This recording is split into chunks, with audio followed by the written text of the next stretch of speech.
Big 12 Commissioner Brett Yormark playing to the crowd for the Texas Tech Red Raiders and Jody McGuire on Wednesday kind of gave the league a bad look. We're going to get into that and more right after the bumper.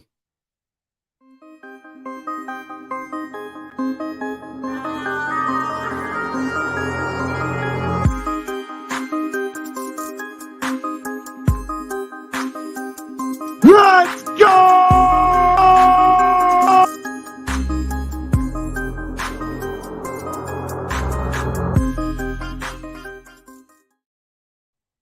Welcome back to Hall of Fame College Football. I'm your host, Jason Watkins, and if you love college football, you know you're in the right place. So before you forget, smash that red subscriber button, like our videos, and don't forget to ring the bell so you don't miss one moment of the Hall of Fame College Football Podcast. Folks, we're going to get into quite a few different topics tonight. I have another all-star cast to join me tonight, starting off with Coach I from the Fan Addict Sports Network. Welcome to the show, Coach I. What's going on, my man? I'm glad to be here. Appreciate you having me on. Hey, man, I'm glad to have you here, man. We got a lot to get into. We're also going to be bringing into the show from Locked On Oklahoma State, Cody Stovall. It's your boy. Holla at your boy. What's up, fellas? How we doing? How we feeling? I'm excited as well, man. I have a little bit of a different perception of the Brett Yormark thing, so this is going to be great, baby. That's right. I love the smoke, and we're going to get a lot more of it because guess who else is here? Shelton Pete Walker from High Top Sports. What's up, Shelton, man? Welcome to the show. Bro, I apologize for the hair. Like, I didn't realize we were going to have, like, all these guys going to be looking fresh to death. I'm in here looking like a complete bum. I was trying to get it all jazzed up beforehand, but we're here. Horns up. Let's ride, baby. Horns up. Oh, we're starting right away. Horns up. Hey, you know what, man? I do have to go Pokes too, though. I have to give you props on the hair. I thought that I was the one that showed up with the hair game, but I see you. I always got it ready to rock. But go Pokes too. Ricky Fowler, my boy, he went to Oklahoma State. So anybody but OU. Hey, Victor Hovland too, baby. What's going on, man? Right. That's right. Coach I, don't you? Hey, we just recently followed each other, man. Yes, sir. Right. Coach I, what's going on, man? Chilling, man. Hey, man, ready. Nice to meet you too, man. Hey, I'm here to learn about the Big 12. Yeah, we're going to learn a little bit about that, but we're also going to get into I wanted to bring Shelton on because we've been talking a lot about this, all this kind of recruiting rankings that jump up and jump down. There's no rhyme or reason to any of it. And obviously with DJ Lagway over there at Florida, we wanted to get it from the horse's mouth. You know, even Josh Pape kind of came at him on it last time. So we want to talk to the man himself, and we'll get into that as well. So aside from that, that Stone and Smith projected should not be there, but LSU's Harris was suspended for the FSU game for something that happened a couple of years ago that is no longer even against the rules. Why is the NCAA still even involved in any of this?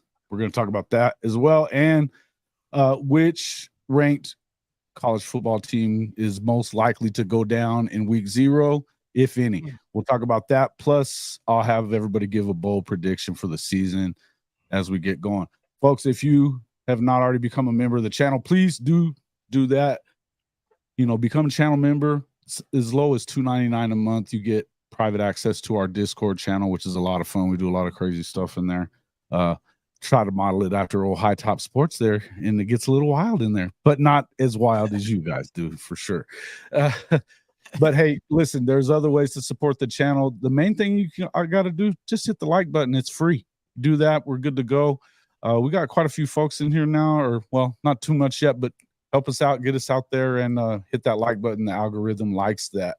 All right, gentlemen, got to talking about the all this stuff with Brett Yormark at the Red Raider Club on Wednesday, talking to Joey McGuire about making sure that they handle Texas coming up at the end of the season. It'll be Texas' last game, Thanksgiving weekend there in Austin against Texas Tech. Texas' last scheduled game in the Big 12 Conference before them and Oklahoma go into the SEC in 2024.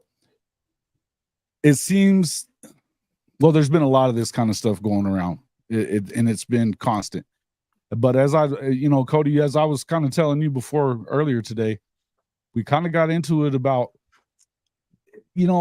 at first glance, you could kind of laugh about it, no big deal, whatever, but it doesn't look great. It doesn't look great. This is not a time that you want to have the look of impropriety, particularly when a year ago, between Texas and Oklahoma, there were only 4 holding calls against conference opponents. One of them against OU, 1 against an OU opponent, 3 against a Texas opponent. That doesn't look good. There is a lot of impropriety around the college football world. And, with everything that's been going on, you just survived, and got past the Pac-12, and now you're going to make it look bad. It just doesn't look good to me. What do you think? I think you're wrong, man. I love you like 2 fat kids having sexual relations on a cupcake, but I don't think you're right on this one. I think this is phenomenal for the Big 12. George Kliavkoff was somebody that constantly found a way to put his foot in his mouth, correct? So every time he did that, Brett Yormark was like a smooth criminal, right? He didn't get overly excited. He didn't say a bunch of crap, but at the same time, he knew he was making deals. He knew he was making things work, and he never really got involved with the tit for tat back and forth with Kliavkoff. I love this move. I think it's a brilliant marketing move because, yes, he has painted the picture that it's going to be the Big 12 versus Texas and Oklahoma. And you and I both know from y'all's perspective on your side of it, you're going to view it the same way. You're going to take it on like it's a challenge. Like, okay, it's us against the entire Big 12. I think this is good for marketing. I think it's good for viewership. I think it's a smart move by Brett Yormark, even if he doesn't believe it, right? Even if he doesn't believe that Tech is going to beat Texas or Oklahoma State's going to beat OU, even if he doesn't believe it, this is the spice, this is the fire that we needed. And I absolutely love it, man. And then secondly, when it comes to impropriety, get out of Dodge, my guy. Oklahoma and Texas have been getting the treatment from the refs, primarily Texas. I'll give you that. Grief. Dude, you know good and daggone well. Get out of here. Over the that. last 20 years, you're going to pretend that Texas hasn't got more calls than any other team in the conference, and now they're going to complain. Come on, bro. Come on, man. Hold on. Yes, Look, sir. agree more, Cody. Cody, you speaking facts. Go ahead, High Top. Give us your side of it. What do you think? I love it. Blur, you know me. I love turmoil, dude. I love that Old Commish is throwing bows here.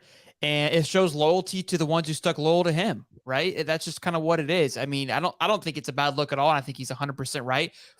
That game probably wouldn't have been tuned into. Now you're going to tune into it. It is going to be interesting to see, though, how the calls play out through the rest of the year for Oklahoma and Texas and how those guys are going to, either complain. Because, look, Texas has favored to go to the Final Four for some people. And I wonder, again, playing in the Big 12, how that's going to play out and how, again, the refs are going to handle that situation and how much they're going to complain about it if it starts to become pretty noticeable that, they're getting a lot of shade. But I love it. I love the little turmoil. I don't think it's the right place. It's probably not the most professional thing to do because he is the commissioner and because you are going to raise questions, but it's college football. Let me have it, baby. I love it. Coach I, what you got? It was entertaining. I can tell you that. Listen, man, I'm with these 2 guys, man. I don't dislike it. I'm a guy who, listen, I like to keep it 100, and I know it wasn't professional of him, but he probably did. Of course, he didn't want Texas and OU to leave, and but at this point, he's like, get the hell on. I'm like High Top. I'm interested to see how fans and just the program overall reacts when Texas isn't getting the obvious pass interference call or OU's not getting the obvious somebody jumped off sides or whatever.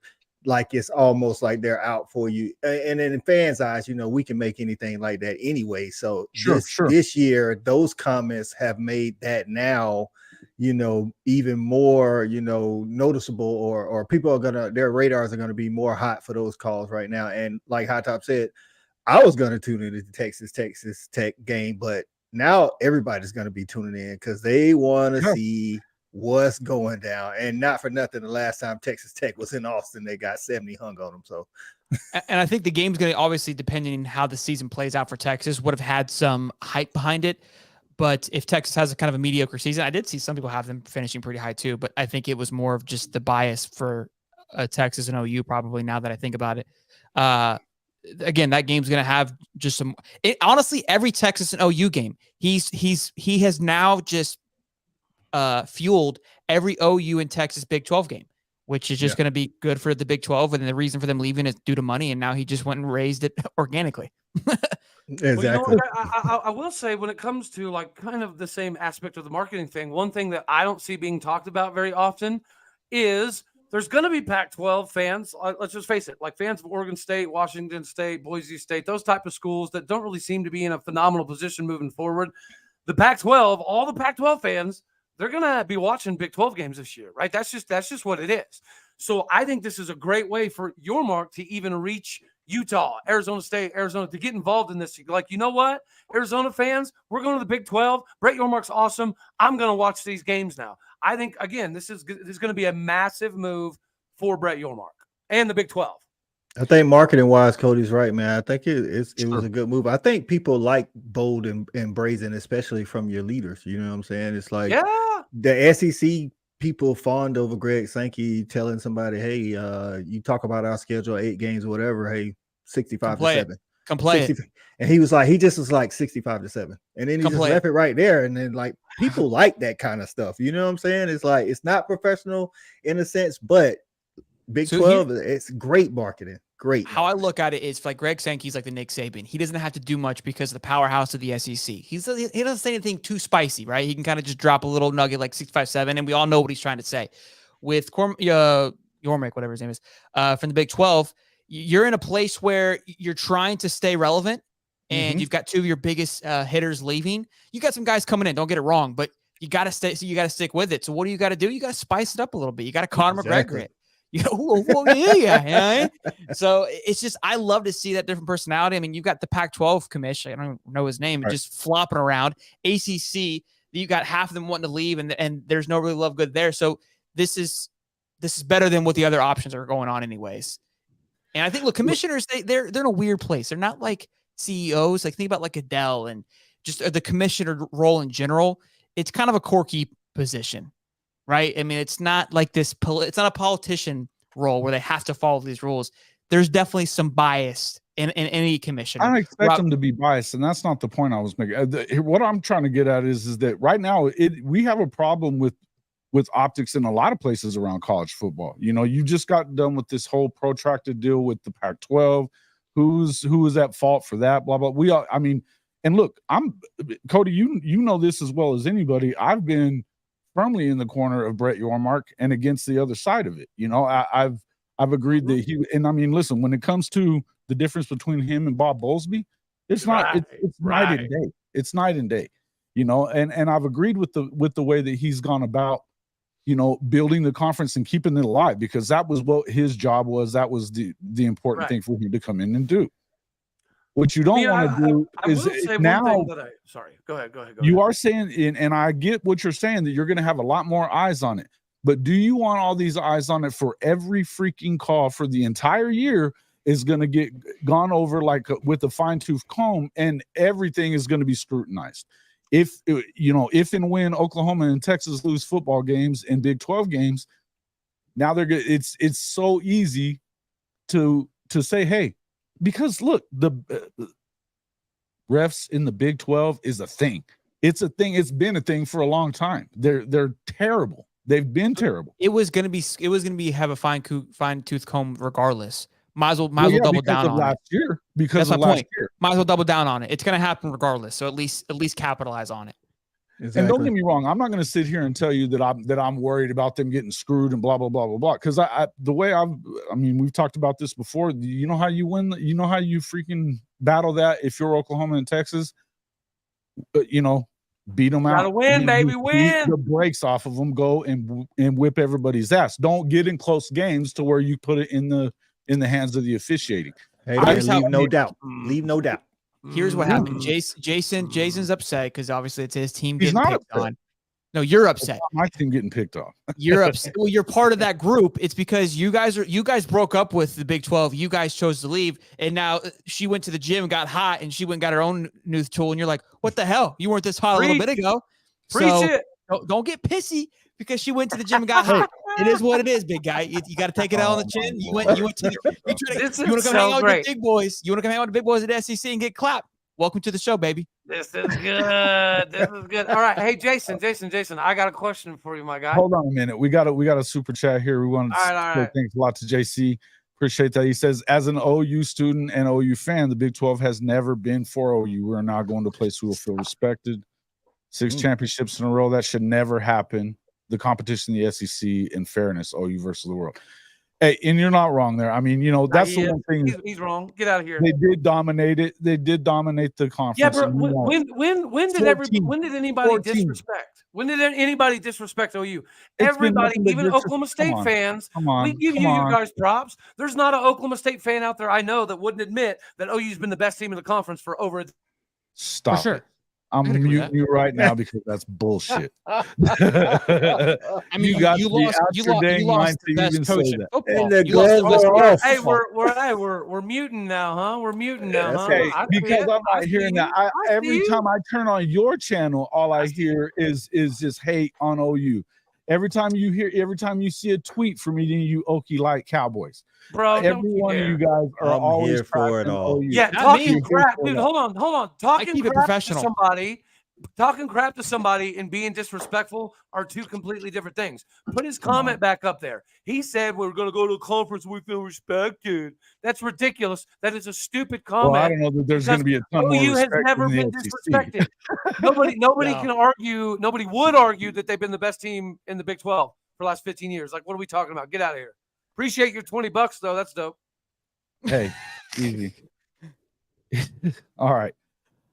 Anyway, as far as that goes, look, all I'm saying is that at this point, and you know what, we're going to talk about this in other instances here in a little bit, but I mean, think about it, Sheldon, with their, even the look of impropriety when it comes to these recruiting services, we're talking about players' money, stuff like that. That doesn't look good either. And you've got these optics issues throughout the sport. The NCAA suspending a kid for something that's not even illegal anymore, and after all the years, decades of making money off of the backs of kids, and then here they are going to suspend them for the biggest game of the season for them.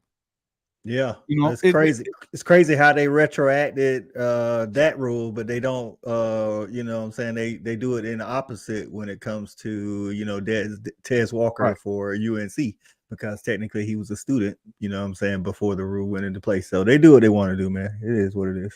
In any event, the bottom line is that how do you get away? I don't even know how these guys even still have any kind of teeth left. Everybody's got legislation in pretty much every state when it comes to NIL and stuff like that. And I thought the new rule, I know in Oklahoma, it's part of the legislation that the NCAA has no jurisdiction over them and what they do with their NIL funds. Period. That they can't come in and do anything. They're not accepting any of that. I know Michigan had the same thing. I was surprised that they didn't do that. In the end, it's all this stuff over and over and over again, but yet, and at what point are you going to lose the confidence of the fans whenever, because you cannot afford to have, just like the gambling and everything else, you cannot afford to have it looking like you're cheating. And good and well, good and well, if Texas loses that game, and especially if it keeps them out of the conference championship game, here was my point that I made in the column, and I sent it to all you guys. My point was, it's not even that it's unfair to Texas or unfair to Oklahoma. It's unfair to Texas Tech. If they go in there and win that game, nobody's going to give that to them as you went in there and did it on your own. You had to have the help of the refs and the commissioner and everything else. No, that's not fair to Joey McGuire. That's not fair to Texas Tech. Hey, man, we all watch the game. That's OU talk. Yeah. We all watch the game now. We watch them, go in there and actually handle Texas, and that's just what it is. I mean, I don't disagree with what you're saying, Jason. Like, again, it's the upper echelon putting their hand in the pot when they shouldn't. I get what you're saying. Yeah. I agree. I respect your thought on that. I don't want to upset your OU fans. Your chat's throwing an absolute fit. They are throwing a freaking shit fit at you guys. Golly, right now. Get on the right side of things. That's why. Just simmer down. Simmer down. Man. All Can in we love. talk about the I'm not. elephant? I'm not worried about. I said earlier that it's not about whether or not they get there or not. If they get there, they will have done their job. Oklahoma and Texas, and I've said on the record numerous times that I don't expect Texas to get there anyway. I better watch out for UCF. They never do. Watch out for You know what? UCF. Yeah, Jason, right. Jason, Florida team- I'm Florida going to team say built it different. again. I'm going to say it again because Greg missed it. Okay. I still love you like two fat kids having sexual relations on a cupcake, but Stop you are saying higher, that. dude. You are False. higher than a giraffe's vagina if you think that OU has any complaint when it comes to cheating. Did I just say that? Did you not just hear what I said? You're not listening at all. We got Okay, the whole globe in here. I'm saying that OU is like one of the few schools in America that shouldn't be talking about cheating because the Oh, Sooner, good grief. your whole name is predicated around doing shady shit. Isn't that whatever, kind of bro. funny? Stop it. Well, hold on, mute me. Go ahead and Welcome mute me to the again. show. Make sure you Welcome mute me to the again. show. Hurry up. JJ Kitchen from Talking College Football with JJ Kitchen. JJ. I came in at a good time. There's a lot of Yeah, a lot of a little debate going on fireworks right now. going on. Cheating, giraffes, all kinds of stuff are going on in this thing. You know, there's Yeah, all man. kinds of stuff. Yeah. They should have went to the gym with you and let some of this rage out. You know everybody in here except for possibly Shelton from High Top Sports. This Yeah. is JJ What's Kitchen. going on, man? Guys, JJ, pleasure to meet you. Hey, guys. JJ, I don't know if you're single or not, but ladies at home, this is a little man right here, repping the pit flag and hat. That's loyalty at its finest, boys and girls. Okay, that's true love. There's nothing like JJ, it either, man. you're my boy, Blue. You're my boy, Blue. Hey. I love it. another super chat from JC. Cody is an Okie. Please find a way to dominate the Big 12. Stop choking for the sake of Okies. Yeah, Fair enough. Yeah, dude, you're Oklahoma right. State You're is that always that is a so phenomenal easy. comment. You were dead on right, brother man. And I think more Oklahoma State fans need to embrace that, right? This idea that it's okay if we stay towards the top and only play for a Big 12 title once every 3-4 years. That shit's got to go out the window because, again, as much shade as I'm going to throw at OU because I've done my research, I know what's warranted. I also respect the fact that if OU's not in the conference and we've been the most successful team over the last 10 to 12 years in the conference, not named OU, by proxy and process of elimination, we should be. We should be top 3 every single year, hands down, every year, no doubt. Are we going to do it? If you don't replace good quarterbacks with the one you got? Oh, come on, bro! Get Is out of the here. OSU and OU rivalry, is that done? Is that Yeah. going to It will happen? be for at least the next 8 years, probably 10. According to Jeez. Gundy, the next 15 years they're booked up. Can't do it. Well, he's Can't do full of bull honky on that one. Our contracts know. only go Oh, I to know he 2008. And to be honest with you, there's 2 open spots designated for Tulsa that in theory we could move. In theory, we could. I hope we do. And I really, honestly, bro, does anybody in this room here think that Gundy's going to be coaching still in 8 to 10 years? Not if he stays on the path he's on. Oh, He shouldn't be. He should have been gone already. I like He's Gundy. evolving I like 5 Gundy. years. I'm just saying. I He's like this evolving year, 5 this years. year's the prove it year, in my opinion. If this year's a dud, then our AD needs to have a very big come to Jesus meeting, right? I don't care if they got to pray to the 11-pound, 8-ounce dear baby Jesus just swinging in his manger. They need to do something if we tank this season. Yeah, well, will they? No, probably not. Greg, this is not a fact. This is not a fact. They won 6 in a row. They haven't been to the last 2. And you're talking about what you're going to do. What are you even talking about? It's such a lazy take. You're better than that. I think it's a Been great around take. for freaking I 40 agree. years. You're never going to compete for an SEC title. Coming from the Florida guy. Yeah, okay. Just saying.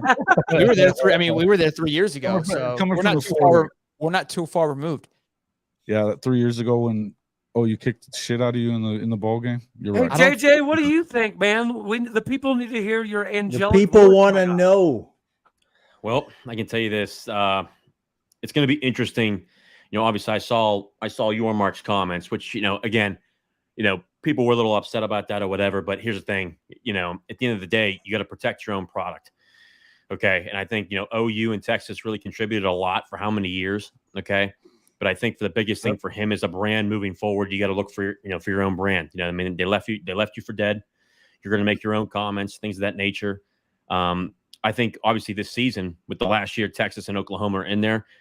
You know, I look at rosters, you know, I mean, I think Texas has the best roster, but when it comes to actual, you know, talent in terms of what the coaching looks like, and actual success, guys, I really like Kansas State and Texas Tech. I think those are two incredible football coaches. They're very consistent in what they do. There's a process of what they do. Me personally, you know, I think just Kleiman is just so underrated. I'd like to see what Okie State does this year if Gundy gets back on track. Obviously, they had a lot of transfers, but they did bring some guys in.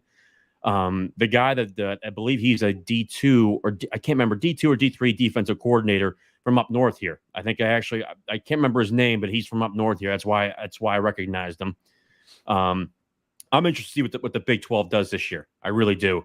You know, anybody with a thumb can be able to say, you know, I'm going to put my money on Texas.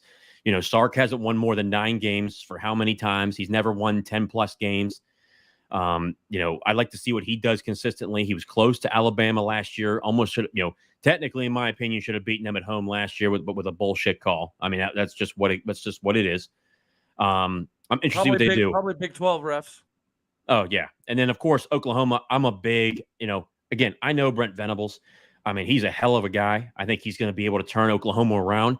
He knows what he needs to do, but he just needs time. And it comes down to, does the fan base and whatnot, especially forget the fan base, just the athletic department, do they have enough patience to let the guy do what he needs to do? You know, when you're building a culture, people want this stuff done in 2 or 3 years. You know, the team's not yours till year 4. You know what I mean? I know the transfer portal really does help, but you got to be able to establish your culture. Culture's not built overnight. It's built, you know, it's not a marathon, you know, it's not a sprint, it's a marathon. So we'll see what they do. I think there's good teams in the Big 12. I think it's going to be competitive this year. We'll see what they do. But if I had to put my money right now, you know, I'm a big Kansas State guy right now. I just think they bring back for what they do. They got coming back. I just love how they're coached. We'll see what the consistency does. If Texas really shows up this year in their last year in the Big 12, we'll see what they do. And then Oklahoma's always up there. Brent Venables will not allow that defense to look like what it did last year because of just the lack of depth that they had. You know what I mean? And I think they've brought in a lot of talent through the portal. He's done his job, especially in recruiting that first cycle too. I think it's going to be it'll be a good year. It'll be the last year of these major brands. We'll see what they do. Jason, where'd you get this guy from? ESPN? What the hell? Dude, he is. Bro, exactly. What are we doing here? Like we should go. Hey, my guy JJ. Hey, the whole thing about this show is I get the best creators. That's why you're here. That's why everybody's here. Well, I don't know what I'm doing here. Guys, ESPN out of Chef on the mic. And look, I don't even necessarily disagree with a lot of it. What I'm telling you is, in I'm well aware that it's not going to be like playing in the freaking Big 12 when you get to the SEC. I mean, look at that first-year schedule. We know that. It's a step up in competition. It's a step up, but they're stepping up their talent too. In the end, and it's not about whether or not they get. I mean, you have to expect it. You know, Coach I, you said it earlier. You got to expect to get screwed because you got screwed last year when it came to the officiating. It's just what it is. Go out there and beat them to the point that you leave no doubt. There is nothing that the officials can do to change it, right? Mm-hmm. If you go out there and dominate, then that's how it's going to be. Yeah. The point I was trying to make, and this is the point, you'll be able to see it in the column, is look, this doesn't look good at the end of the year if Tech wins the game because of him opening his mouth and saying this stuff. And you shouldn't do that as a commissioner because that isn't fair for Tech that now that's going to get questioned. Guaranteed nobody outside of Austin or nobody inside of Austin or Norman or anywhere else probably aside from, people that hate on them is going to look at that as a legitimate win. And that's not fair to Coach McGuire or Tech. That's all I was getting at. We can move on. I know you guys don't necessarily agree, but what do you have to say about that part though, JJ? When it comes to what the comments from him and okay, I mean, yeah, go ahead. No, obviously, because it's not about whether or not they look. If they go in there and win, they go in there and win. But if you don't, if you've got half of the country that thinks that, it's bogus, that's not a good look for the league. That's all I was getting at. It's not a good look for the league, and it's not fair to Tech. Yeah, I understand both sides of it, but here's the thing: he's got to protect his product. You know what I mean? He's a guy that, look, they brought him in for a reason. He's an outsider, which I think is a good thing. You needed a little bit of a shakeup for what the Big 12 was, especially your two biggest brands. I mean, the two largest brands in that conference were leaving. In terms of the comments, he's just getting eyeballs, man. It's about viewership. You got to do what you got to do. Okay, and I think look, guess what? A dub's a dub. You know what I mean? It doesn't matter if it's by 50 or if it's by 1. It don't matter if your starting wide receiver hurt or not, baby. You still get the dub. Yeah, and I think regardless, even if Oklahoma, Ohio State. Yeah. I do like how we are like basically already blaming the refs if Tech wins before the game ever even starts. Are we not? Cody. Is that not what we're doing? Already setting it up. I hate that. You see them setting it up. But that's to Jason's point though. Is like he's saying the comments have already set everybody's expectations up that if Texas Tech wins, they're gonna blame. Hey, they're out for Texas and they're out for OU. But I mean, they were gonna say. I think personally they were gonna say that anyway, because Pac-12 fans have already said, or USC and UCLA fans like, oh, they out to get us this year. They're not gonna do this. They're not gonna do that. Like, yeah. Just because you leave the conference don't mean USC should trying to screw you, steamroll them. The ref should have a say in those games. They should absolutely steamroll the Pac-12. It shouldn't be in concern. I'll tell you what, Lincoln Riley, man, he gets down to that corner, man. That just he can't get over that hump. And I mean, that's the Pac-12 championship. He's the top 5 coach in the country. And look at the last half of their schedule, Shelton, and see about that, because it's nothing easy about it. It's not easy what he's done. I mean, when you go into a new university, I don't care what it is, Power 5, Group of 5, whatever, and you go to the conference championship. That's something to be said. I mean, he is a good football coach when it comes to that, especially too with the transfer portal, what he did. You know what I mean? But at the same time, though, if you want to become that top echelon, you got to win the championship. Obviously the conference championship, but also too his reputation of just getting his ass kicked in the college football playoff is just it's reputable. I mean, just he needs to change the tide quickly. It takes time, but he's got to figure out if he wants to be an elite coach, wants to be an average coach, because the top coaches in college football right now, you got to have you put Kirby Smart up there now because the past couple of years. But guess what? Nick Saban, he's the GOAT. I mean, Nick Saban is that dog. He's the reason why he's had the most consistency. And then you got Dabo Sweeney that's there, number 3. Right now, Lincoln. I think he's phenomenal. All joking aside, but he's the Mark Rick of just right now. He's taking Mark Rick's spot of not being able to get it done. Mm-hmm. Honestly, that's fair. That's fair. Argument from me on that. It'll be interesting. Great coach, but just never could get it done when you needed to get it done. So I mean, Brian Kelly's in that same boat, to be honest with you. And now he's at LSU, has a great opportunity to get it done. I mean, think about it last year. They had everything going left for him there. Yeah. You go to the last game against Texas A&M. You need to win that game to go to the SEC championship against Georgia. Now, still, you got to get through Georgia, but you win that game, you are in the conversation for the playoffs, and you blow it against Texas A&M, who went 5-7. Yeah, you seem to just drop it when it seems when you shouldn't drop it. That'll be another guy too to watch this year and see what he does. I mean, obviously, they got a lot of money owed to him, but Jimbo Fisher, what he does going forward, obviously, he's got to let Petrino do his job. Jimbo should not be calling plays. Be the CEO. It's a lot harder to call plays and be the head coach with time management. You can't do it. It's extremely difficult. Whoa. That's why I was talking to Coos. Was talking to Coos about West Virginia. So we have the backyard brawl coming up again this year. Neil Brown calling plays. You just can't. You got to be able to trust your coaches. The greatest coaches out there trust their assistants. Those are the greatest staffs. It's not about the head coach anymore. It's about the guys around him. Sure. And that's why you look at these great institutions where you got Georgia. He's got a great staff. Nick Saban, I don't care if he didn't go to the national championship last year. He's still got a hell of a staff. He does the right things. When you put guys around you that are truly the professionals of their craft, and they're able to recruit, they're able to develop, that kind of stuff gets you a long way. That's why I think just the SEC, when I look at the teams in the SEC, man, it's top heavy. It's top heavy. There's some teams in the middle that you could say, hey, you know what? You can have some conversations, but when you look at Georgia, you look at Alabama, you look at Tennessee, I like them a lot. Texas A&M's got a lot to be desired for. We'll see what they do going forward this year. I think Arkansas can be pretty good this year. I like Sam Pittman a lot. I think he's a hell of a coach. I hope he turns around again this year, because I just think he's your go-to football guy. He loves and breathes football, man. I want to see him be successful. So we'll see what they do. I'll tell you what, it was fun facing Tennessee for those past couple of years in the Johnny Majors Classic. So it was fun. But it's I can tell you this, it's gonna be fun watching them this year. But my two in the SEC right now, it's still the two GOATs, man. It's Kirby Smart and Nick Saban at this point. I think it is too, but I think that LSU has an opportunity. But if you're looking at what's going on with Harris being suspended for that game, I mean, it's one game, but this is a game that has playoff implications right away, right? Yeah. I mean, if you don't win this game, you're behind the 8-ball. You can't afford to lose another one, even if it's a SEC game, right? I don't think it crushes the season, but it just makes it a little bit harder, right? You lose your freebie, but honestly, once you get further along in the season, that freebie starts to kind of trickle away anyways, right? Yeah. Because if you lose a game, it's going to be an SEC game, which could take you out of the SEC hunt anyways. So in reality, this game, it's just a catapult game. And if for any reason it comes down to where it's close, you don't want to have that decision. You don't want to have that tiebreaker, but it's like the Florida. It's not just for LSU though. I mean, even FSU, they can't afford to really lose it, because then you got to go and beat Clemson twice, or else you're not. They're going to have. Yeah, they're going to have to. Win or lose, they're going to have to beat Clemson twice. So again, I think the same thing goes for them. If they go and they beat Clemson, they lose that game, but beat Clemson twice and win out and win the ACC championship, they're going to be in the conversation regardless. Sure. Yeah, well, they'd be in then probably. I think if the game's close, if the game's close for either one of these teams, I think it's really not going to hurt them. I think especially with LSU for what they have.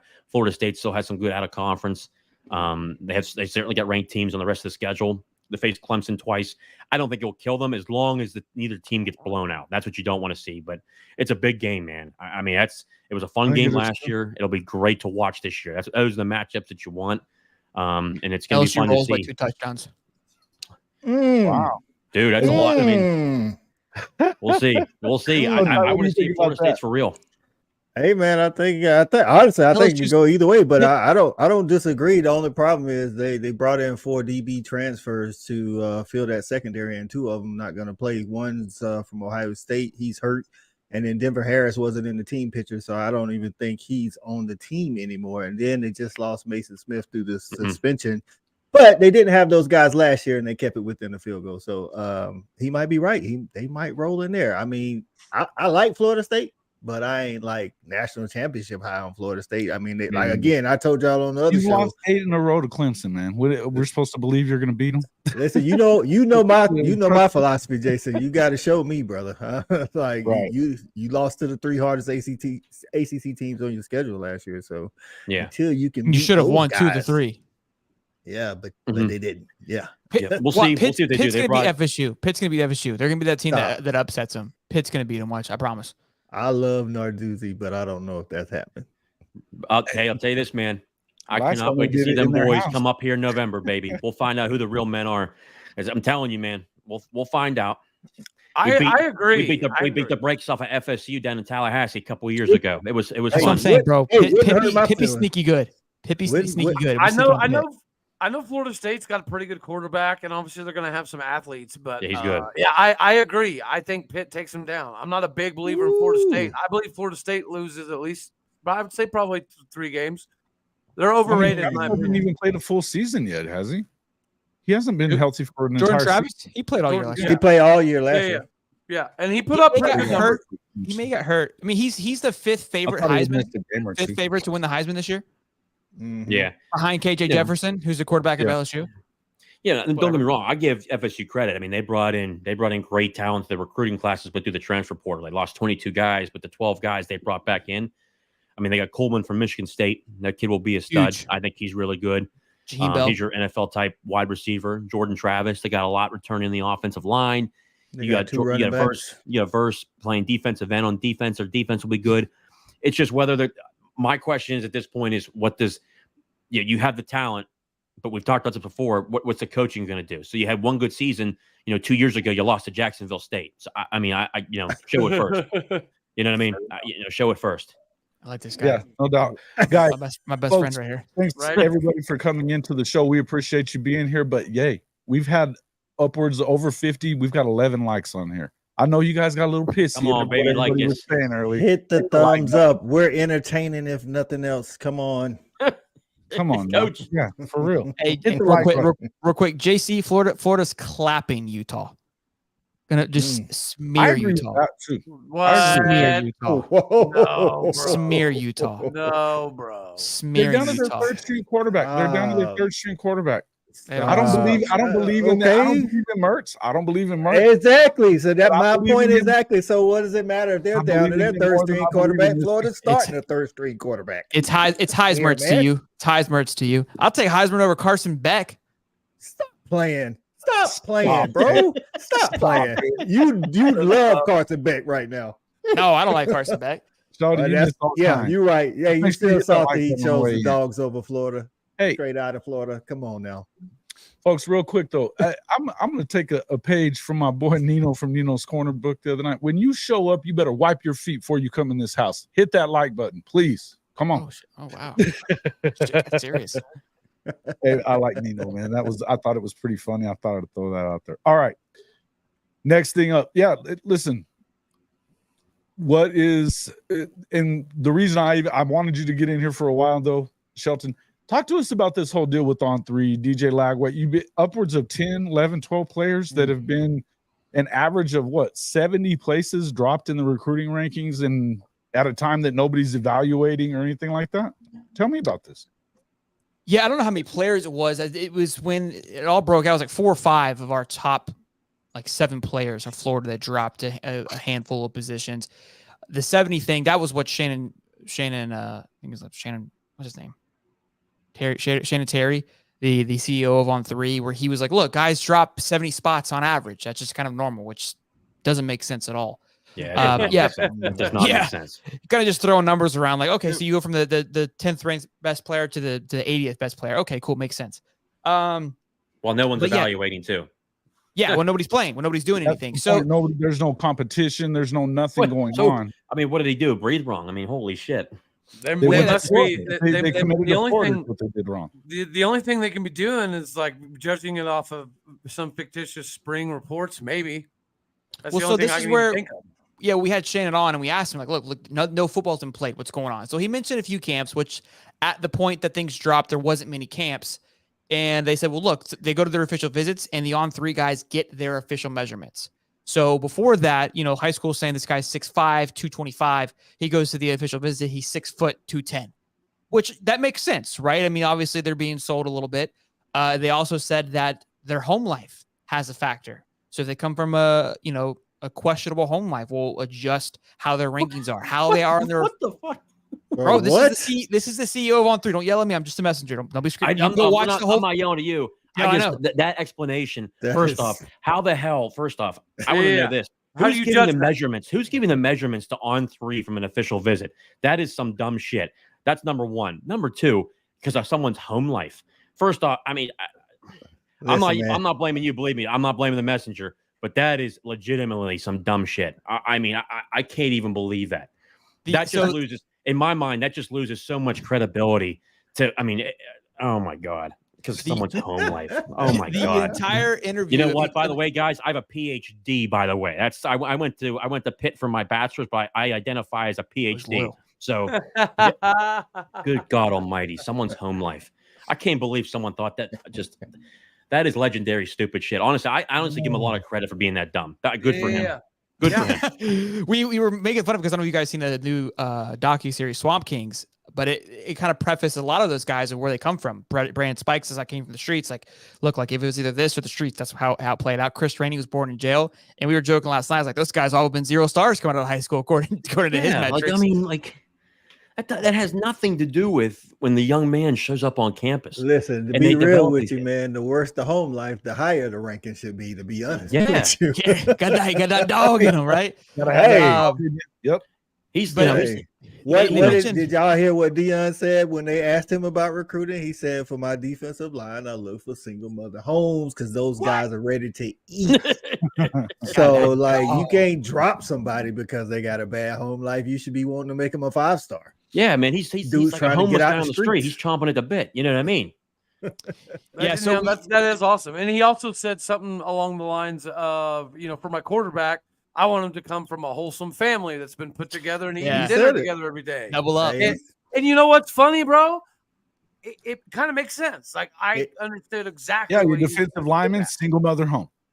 You know what I mean? Because they trying to eat, like I They say, need man. Like yeah. they trying to eat, man, and he just wants that mentality. So like, Yeah, and the quarterback. I've never been an 0-3, fan. Anyway, they do drop people like crazy. So I don't know. The two parent household, you have somebody that may not be maybe more stable, right? Have a more calm, cool, collected mindset back then. That's what you want as your quarterback. But yeah, to that comment, the guy who runs on 3 also started Rivals in 247. So there's a little bit of a fishy like thing going on. We kind of talked about that a little bit, but how it all started was because Florida fans felt shysted from the rankings dropping. So we've heard about it, and it's just fans usually talking. It's like Jason complaining about the refs, right? Like it's just kind of like hearsay. But when it became a reality of like, look, now what you're starting to affect, it's not necessarily just the fans and you're kind of knocking Florida down in recruiting, but these kids, their ranking now affects their NIL value. And so now you're taking away from these kids money. And again, this is a conspiracy. This is kind of where the next step, this is what fans, they're looking at. It's like, look, the possibility that, let's say, that if they go to this school, their ranking goes up, which now is increasing their NIL value. If they're in beds with the likes of Georgia, Bama, etc., they're like, hey, if you go to this school, your ranking will go to X. And then, which again, turns into more money. And so, and there's patterns. Chauncey Bowens, he was committed to Florida. He commits to Georgia, flips to Georgia, jumps 147 spots in 2 days. I'm not joking. You can look it up. You can go and see literally the jump that had happened. If you go look at the number 1 running back, this is funny for you too, Jason. The number 1 running back at the beginning of the season was Jarrett Gibson. The number 1 running back 3 months after that was the kid that you guys got, Jason, that committed to Oklahoma. Shortly after that, Nate Frazier committed to Georgia. What was he ranked? Number 1 running back. Never seen so many number 1 running backs in the country. Sammy Brown, number 1 linebacker, was favored to go to Georgia forever, commits to Clemson, drops to number 2. Georgia all of a sudden has a number 1 linebacker. Again, I know things change, but we haven't played a snap of football. And then just recently, DJ Lagway was on an interview with Allie Peak. So this is I'm not taking any credit. Kudos to Allie. She's phenomenal. She asked DJ, like, hey, did you see the rankings? Like, what did you think about it? And he's a phenomenal young man. He's like, I don't care. Like, I'm just playing football. But his coach was like, look, he's like, we truly believe that if he was committed to the likes of LSU, USC, or Bama, that his ratings wouldn't have been touched, because all the things they dropped him in are things that he was great at before and has improved on since then. And he did have a quote unquote poor Elite 11 camp, which did happen in between those times. But again, I'm saying quote unquote because I'm not even going to get into but I at least acknowledge, like, look, you can at least say at least he played in the camp. These other guys like Miles Grahams, things like that, they didn't do anything. He's one of the top 15 quarterbacks in the country just by being in the camp. For sure. Exactly. Well, exactly. They dropped Lagway and they dropped Dylan Raiola after coming in second. No. Julian Sayin is number 1. Julian Sayin is number 1. Dylan's on 3 is the number 1 recruit in the country. No, not in all. Julian Sayin won the Elite 11 camp. Yes, Julian Sayin went up and he won, and he was higher rated from the Elite 11 camp. But if you look at on 3 right now, Raiola is still number 1. He's going to Georgia. He ain't gonna mess with him. And you're 100% right. I know Jason's going to probably give me a little bit of crap here, and that's fine. But, he saw – so we had a receiver 2 years ago, Talon Shetron. He was a 5-star, right? He committed to OU, became a 5-star. He decommitted from OU and went to OSU, and they immediately made him a 4-star.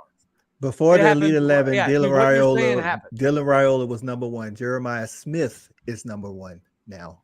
I'm on the Elite or the On 3 site right now. And Raiola is 2? According to 247, he's the number 1. Well, that's why I'm not talking about 247, because I use 247 composite if I want to actually look at how somebody's ranked, because On 3 is all over the place with it. So they did drop. Okay, my bad. But see, he's still number 1 quarterback though. He's still number 1 quarterback though. Dylan is, right? Yeah. He's number 1 in everything, every position on 247 on composite. On 247, yeah. Shotty, here's the thing about, and I agree.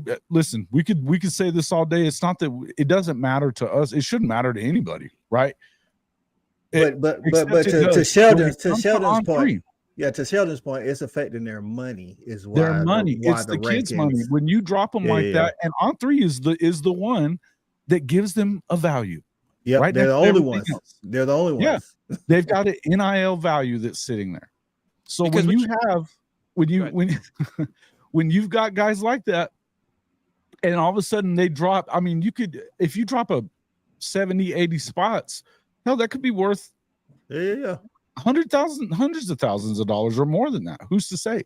Right. I think that's why they do it. If you look at, again, how they evaluate the NIL evaluation is based on following, their talent level, and how marketable they are. So if you can break it down, it breaks it all down for you. So when you become a 5-star, right, you are automatically become a star. You just immediately. So when you tweet or you do anything, your following just naturally grows. It's just like being a star set of talent in the NFL. More jersey sales, etc. You're more marketable. You're on Hulu. You're doing more commercials because you're a bigger brand. So, because some people are like, well, it shouldn't matter if a team cares about them, they're going to pay them the NIL deal. It's not that. It's the marketability after the fact. It's what brands want to reach out to them. And again, the higher they're rated, the more clout they're going to get, the more following they're going to get, which again is going to turn into more money. So that's where I kind of raised my voice, and where it really took off was because I was like, look, before 3 years ago, look, it didn't matter. It was more so for us to have something to talk about and bragging rights of who won recruiting.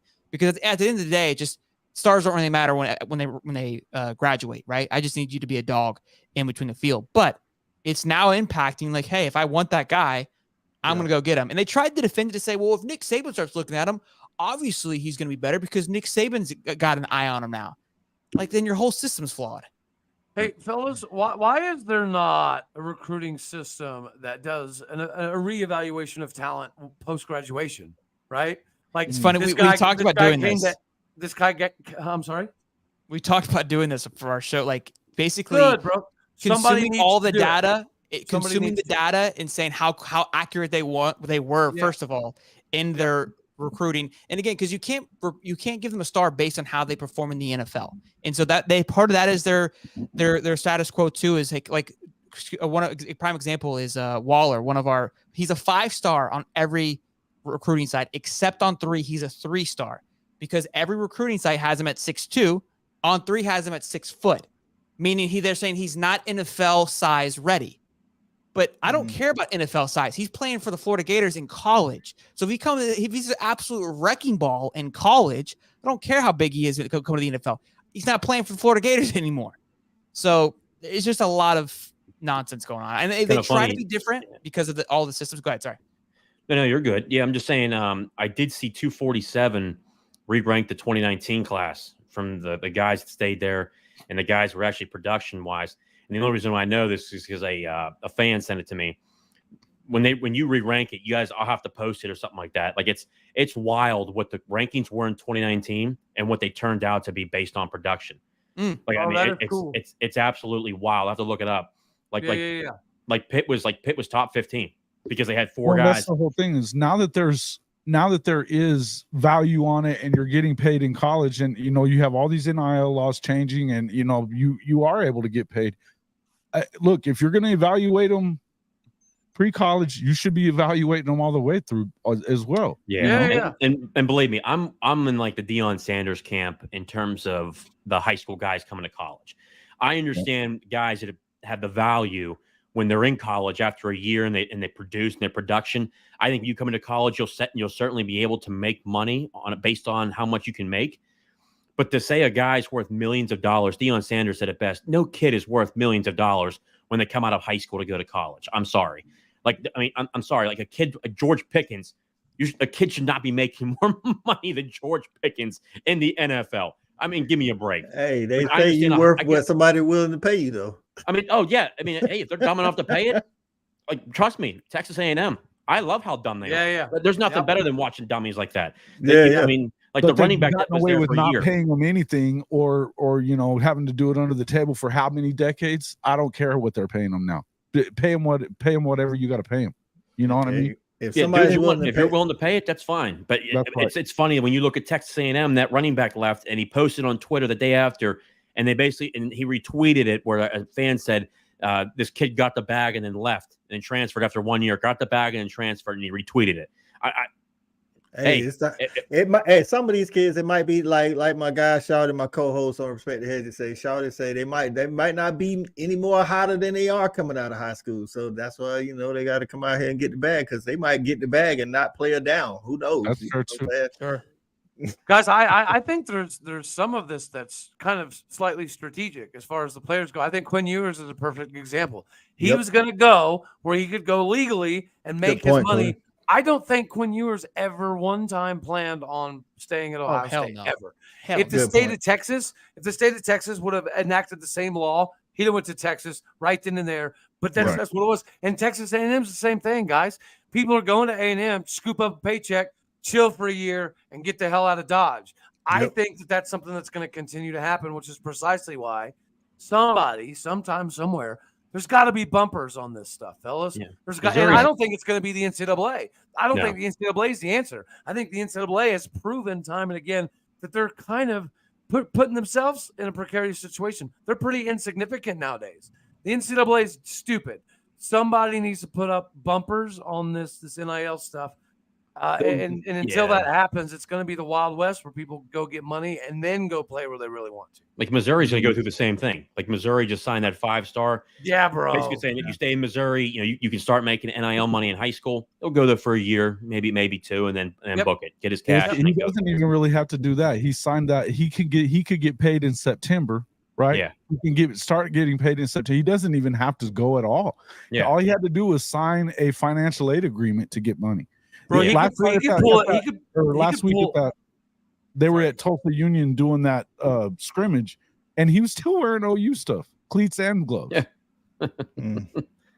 So I mean, there's no telling what's going on. You know what I mean? But that being said, and I don't have a problem with them getting paid. Again, whatever. But when you're Missouri, though, you're going to dump your entire, donor budget. Bro, did you see the video? Which one? Of all of them going nuts when they landed him, like the coach. Oh yeah. It was like they got picked to go to the damn bowl game. I was like, I saw the video. I was like, it's like one of those selection shows for the NCAA tournament.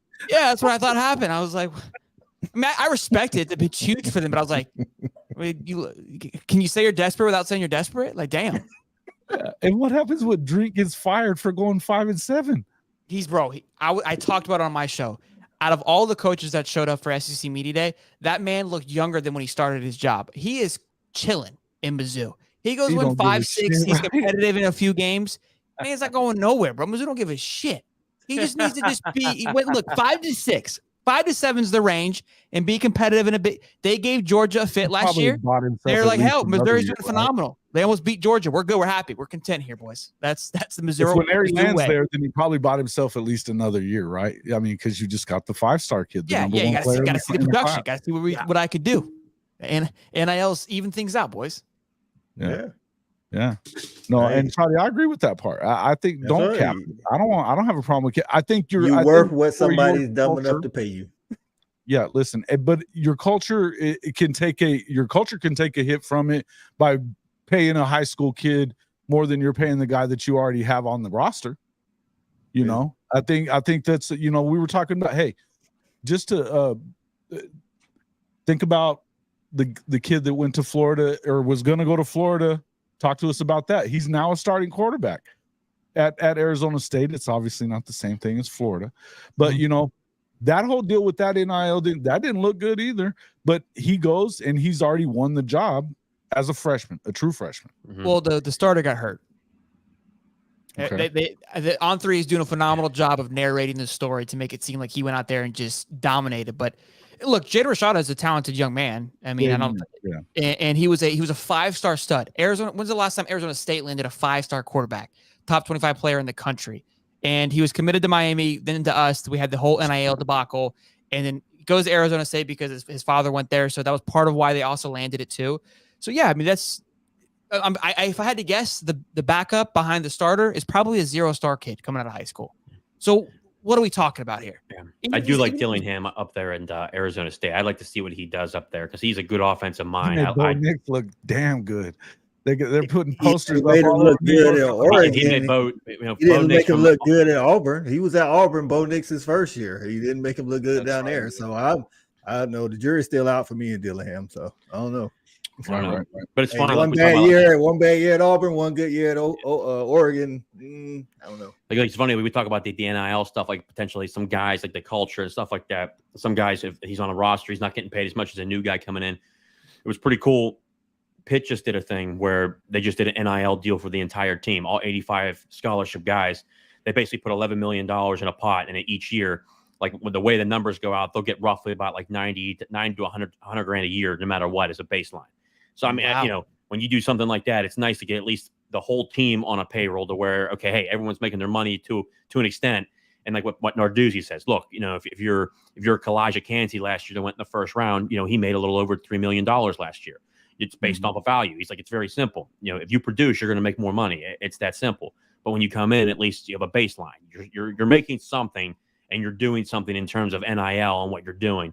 So I understand that, but I just really agree. I don't mind. I love the players getting paid. Heck, I played college athletics. I'd love to get some money, man. Hell, I was doing stuff because I was so broke. And I mean, literally just to make a, you know, heck, when I saw a penny, oh my God, I started to get shivers. You know what I mean? It was so nice. But you know, I'm happy. It's nice to see these guys getting paid, but the guys that want, you know, the millions and millions of dollars, man, just produce. Just do your job. Produce, and all the money comes, babe. You know what I mean?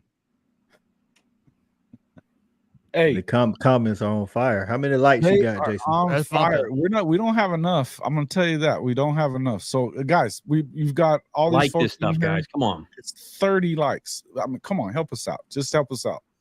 All right. Or you hit the unlike. I think that pretty much registers the thing. It doesn't matter. I mean, if you hate it, hit that, you know. Yeah, just give us something. Give us some blood here. Wipe your feet before you come in my house, damn it. Let's go. I love that analogy.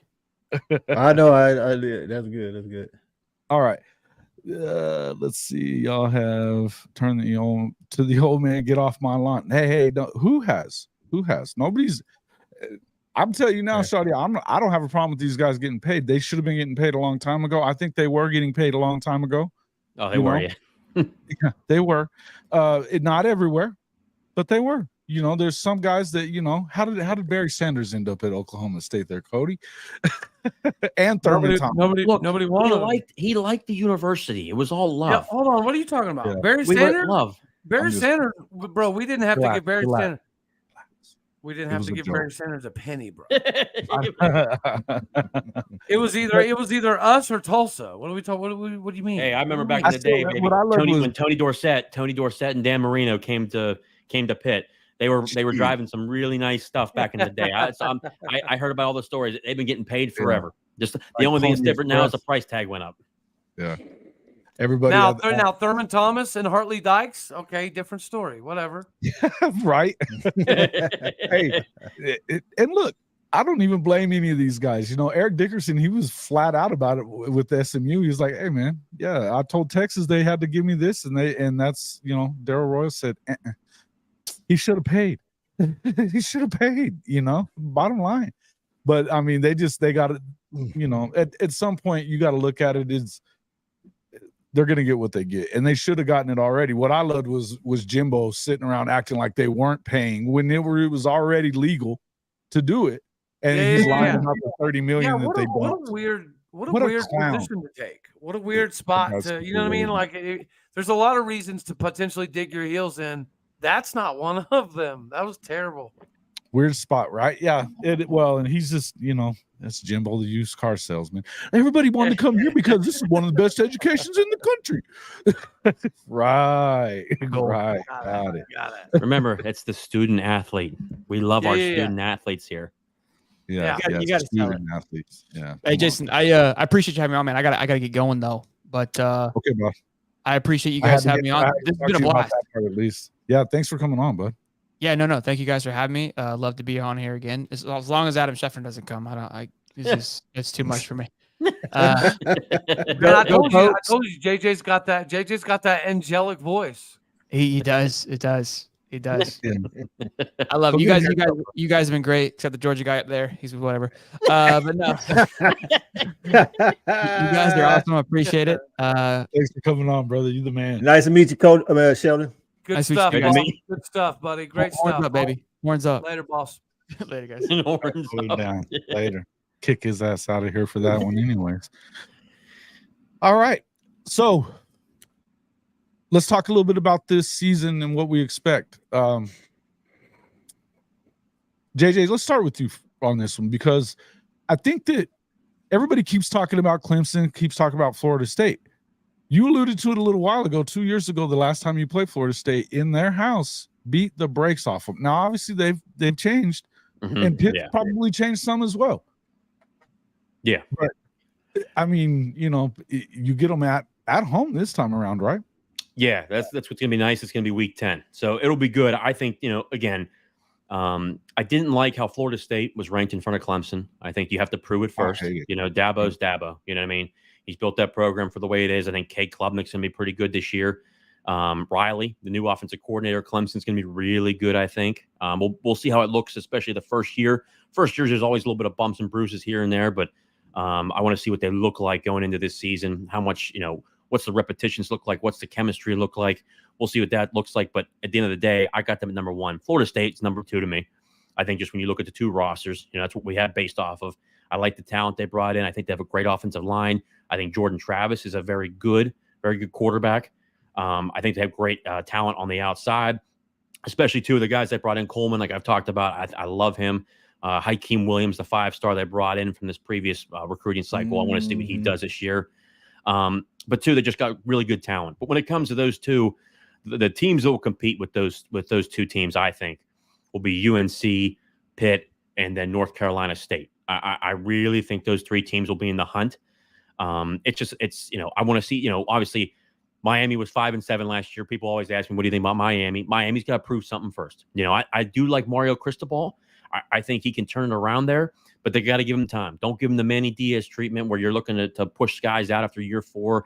Miami needs to stick to a plan for once in a while if they want to return back to at least somewhat of what it was. You know what I mean? They can go get talent, but then again, there's a lot of distractions down there. I got a couple guys in the staff down there. It's just building the culture. And I think Mario, when he got there, he didn't realize how bad it was in terms of guys messing around too much. So Miami's got to prove a little bit first. But when I look at the ACC, man, I love the teams that are in it. There's a lot of talent in there. But I got Clemson, Florida State, North Carolina. Drake May, he'll be there in New York at the end of the year, I think. They got a great test week 1 against South Carolina. Coach, I love the preview you and Stat Guy did. I watched that whole video. I loved it. I think it's going to be a great game in Charlotte. We'll see what they do. The questions I have about UNC is the defense. You know what I mean? I think they'll have a great offense. Chip Lindsey, I think, as an offensive coordinator, he's always done a good job wherever he's been at. You have a lot of talent on that side, but we'll see what the defense does. Gene Chisnick's got to shape it up. He's got to show something, but they did lose a lot of guys. Tony Grimes was there, a 5-star quarterback. He left. They had a lot of guys leaving the transfer portal. Do I think they turn it around this year in terms of their defense? I don't think so. They're probably going to need to start outscoring people, honestly, to see what they do. But I think NC State, they'll be in the hunt. But Dave Doran, he's the guy just can't get over the hump. He's there in the last game of the year, and he's like, wait a second, we're North Carolina State. We got to lose that game at the end of the year. So it'll be fun to see what he does. But really, those are really my 5 teams to look out. Clemson, Florida State, UNC, Pitt, and North Carolina State. Real quick, Cody's got to get out of here, so we're gonna skip ahead real quick for him. Give me your bold 2023 college football prediction. It better be what I think it is, Cody. Come on. You know what's coming. Oklahoma State University will be in Arlington.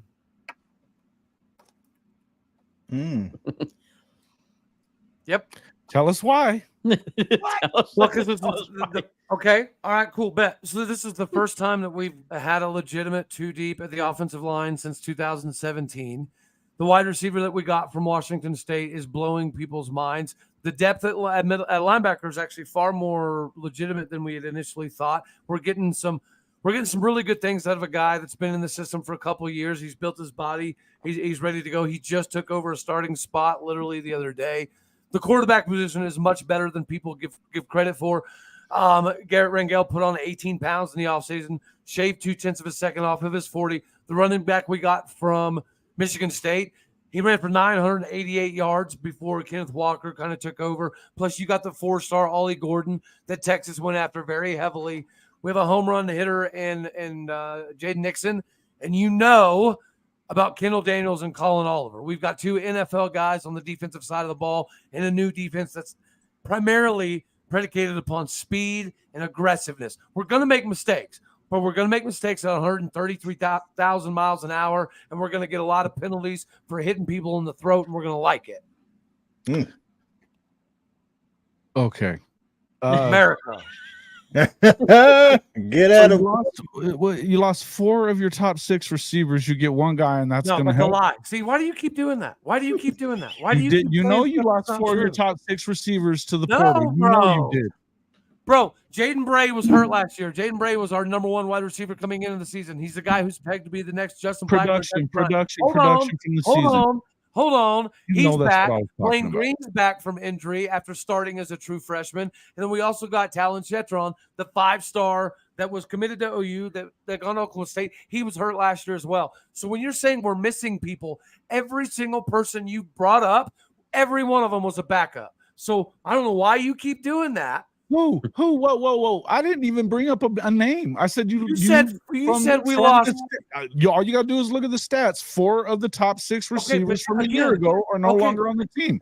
Your number 1 running back from a year ago no longer on the team. Listen, bro, if you think you've done the research, you name me who was a starter. Go ahead and tell me which one of the Dominic 4. Richardson. Dominic Richardson was the starting running back that should have never been the starter. You said wide receiver.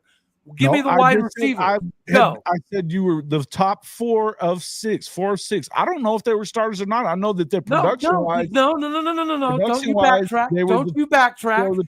You said, hey, you got 2 witnesses right next to me. You definitely said starting wide receivers. You lost 4 of 6. I said, no, I didn't. I said 4 of your top 6 production receivers. That is not what you said. You're backtracking to try to make talking about your top running back from a year ago. Same thing. He's not our top running back. Stop saying this stuff. That's ridiculous. He didn't have the most yards. Yards. Hey, listen. Who are the 2 starters that we lost? Did he have the most yards? Mr. Sanders and Mason Cobb. That's it, dude. Did he have the most yards out of the running backs, bro? Did he have the most yards out of the running backs? You know I love Boogie Johnson. I think Stephon Johnson's going to be a phenom at Houston. He would have been phenomenal at Oklahoma State, but he was the 3rd guy on the depth chart. Get out of here with this top receivers thing. I'm not talking about. Hey, you know what? The only thing that matters, just like if you're saying stars don't matter, neither do freaking starting status or whatever. Yards, touchdowns, stats matter. Well, you know what? Words matter. You say it all the time. Stats lives matter. Stats lives matter and words matter. So if you're gonna try to throw shade, make sure you get your words right. Get your words right. I had them right. You better go back and look. No, dude, stop. With that. You still haven't given me 1 wide receiver that left. You 4 of your top 6 production. 4 of your top 6.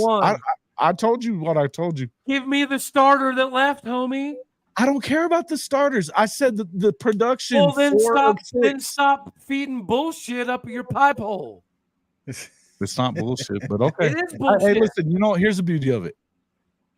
We just get to the beauty of it is we already have 1 bet, and then I'm beating the crap out of the under on this. I don't know why you're trying to pull a Tony Altomore right here. You're trying to. Oh, dude, do not do that. Calm down. Calm down over here.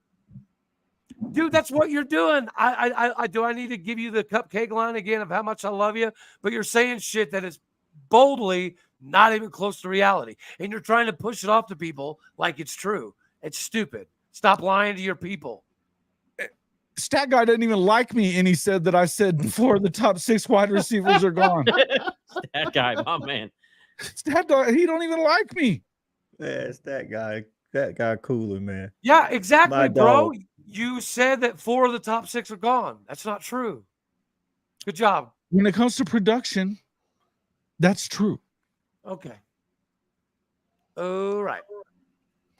As the intermission here, remember, folks, we are giving you a show. Hit the like button for us as we continue to make content. Why I love these guys.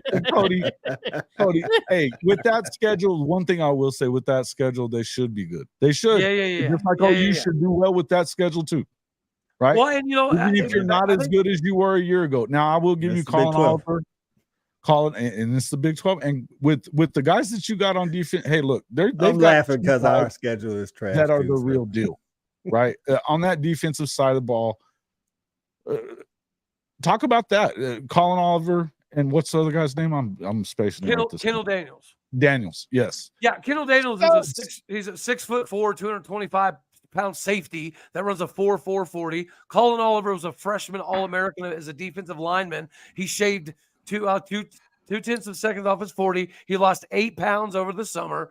And then on the defensive line, we got the 4-star transfer at Anthony Goodlow, and he ain't even starting.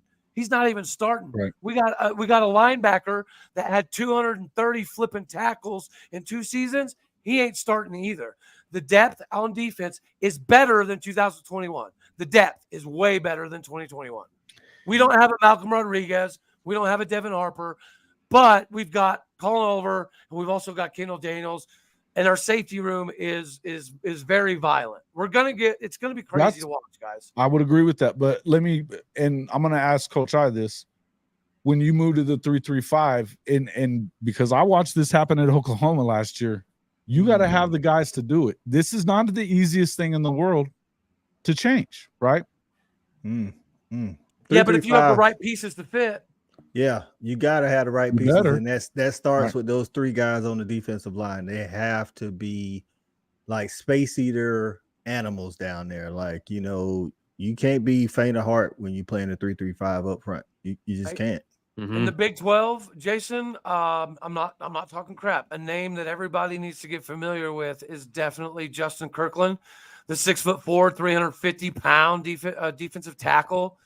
Dude, that guy's crazy. We had to change some of the drills in practice because we didn't have enough offensive linemen that could stop this dude. I'm dead serious. Wow. We had to bring in a 330-pound freshman just for his size to give Kirkland the right kind of looks. The dude he's insane, man. That's the dude that was benching like fucking 400 pounds or some shit. I mean, with any change, man, there'll be some growing pains at the beginning of the season for sure, regardless if you got the guys or not, just because it's a new system. So the good thing is, just depending on, like Jason was saying, I mean, I don't have the schedule in front of me, but if you don't start out with hard teams, you got time to acclimate to that 3-3-5. But I mean, the world got to see what a 3-3-5 looks like when you don't have those guys up front on the national. Yeah. I mean, that just wasn't, it just wasn't, it just wasn't it.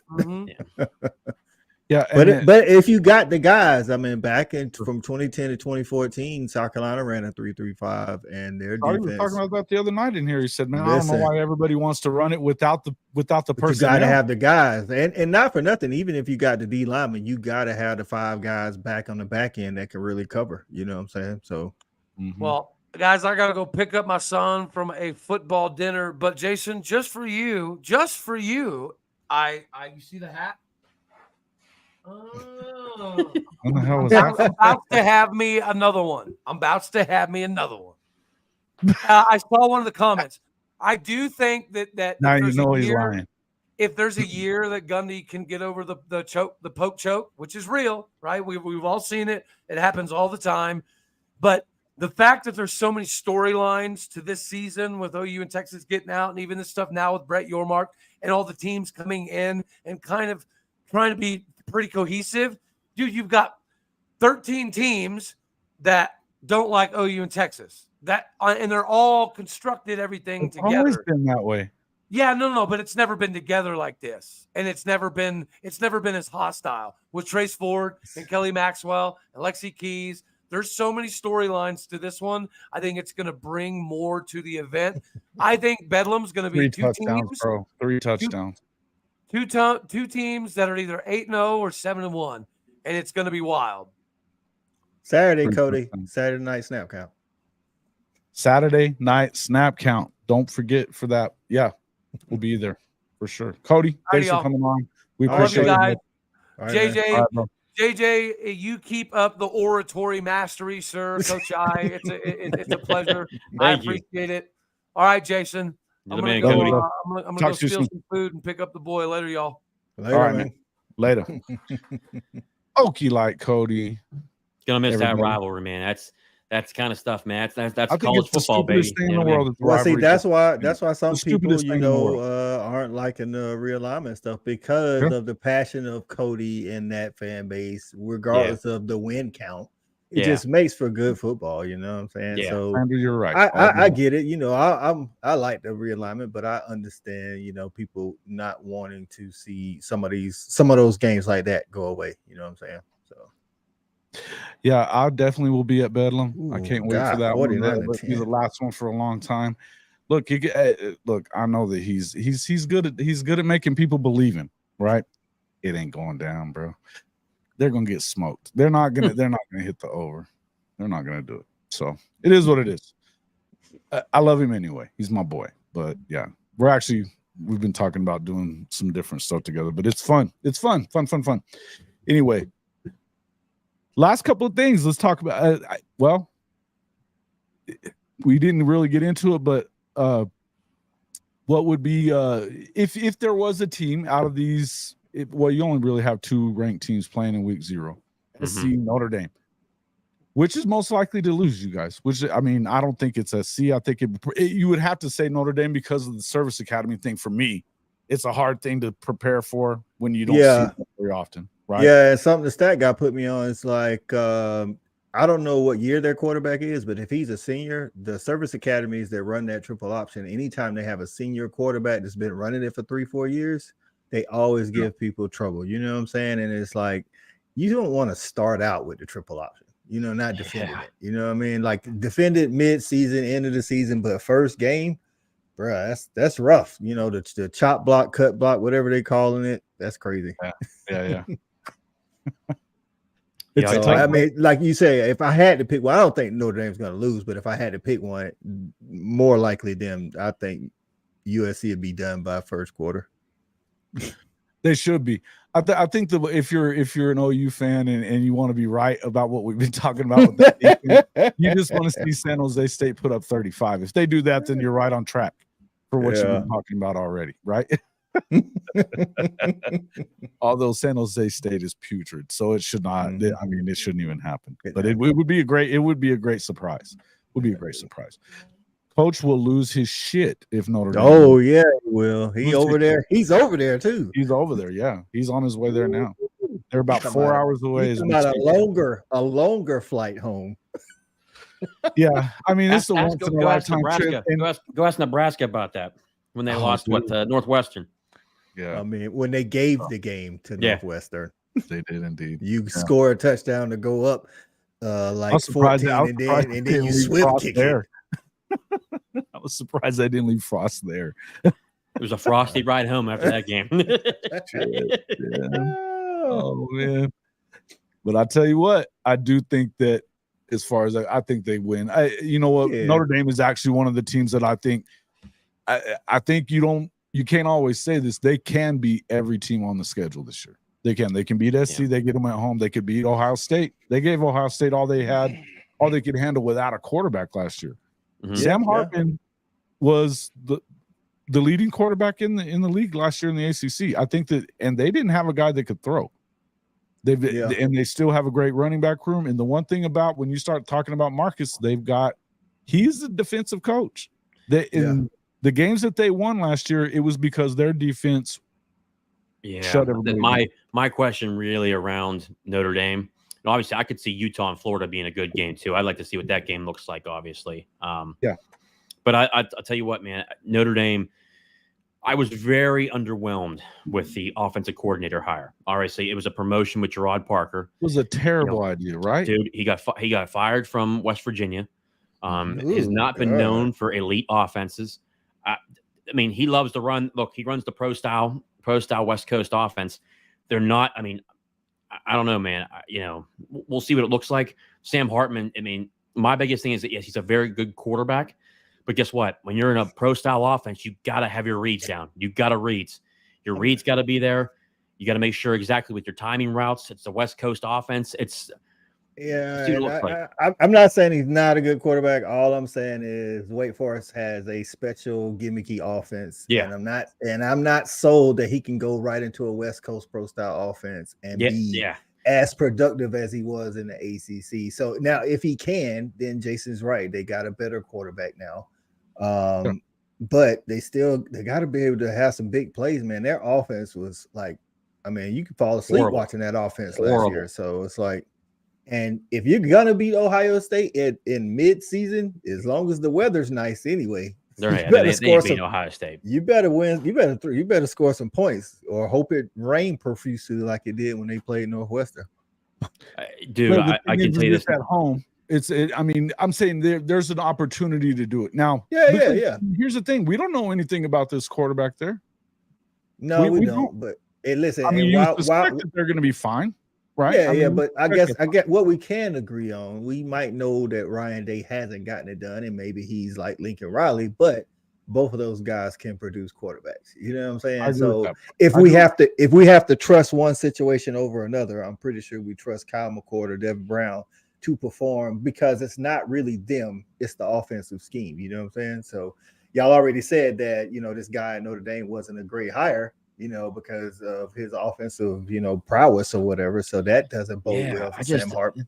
That just doesn't, and I can tell you this, watching Slovis last year, I mean, Pitt still won 9 games, but I'll tell you what, man, our defense really held it together, because Slovis went from one of those gimmicky offenses where it's a one-read system. You go to a West Coast pro style offense, you got to have your reads down. It's rough.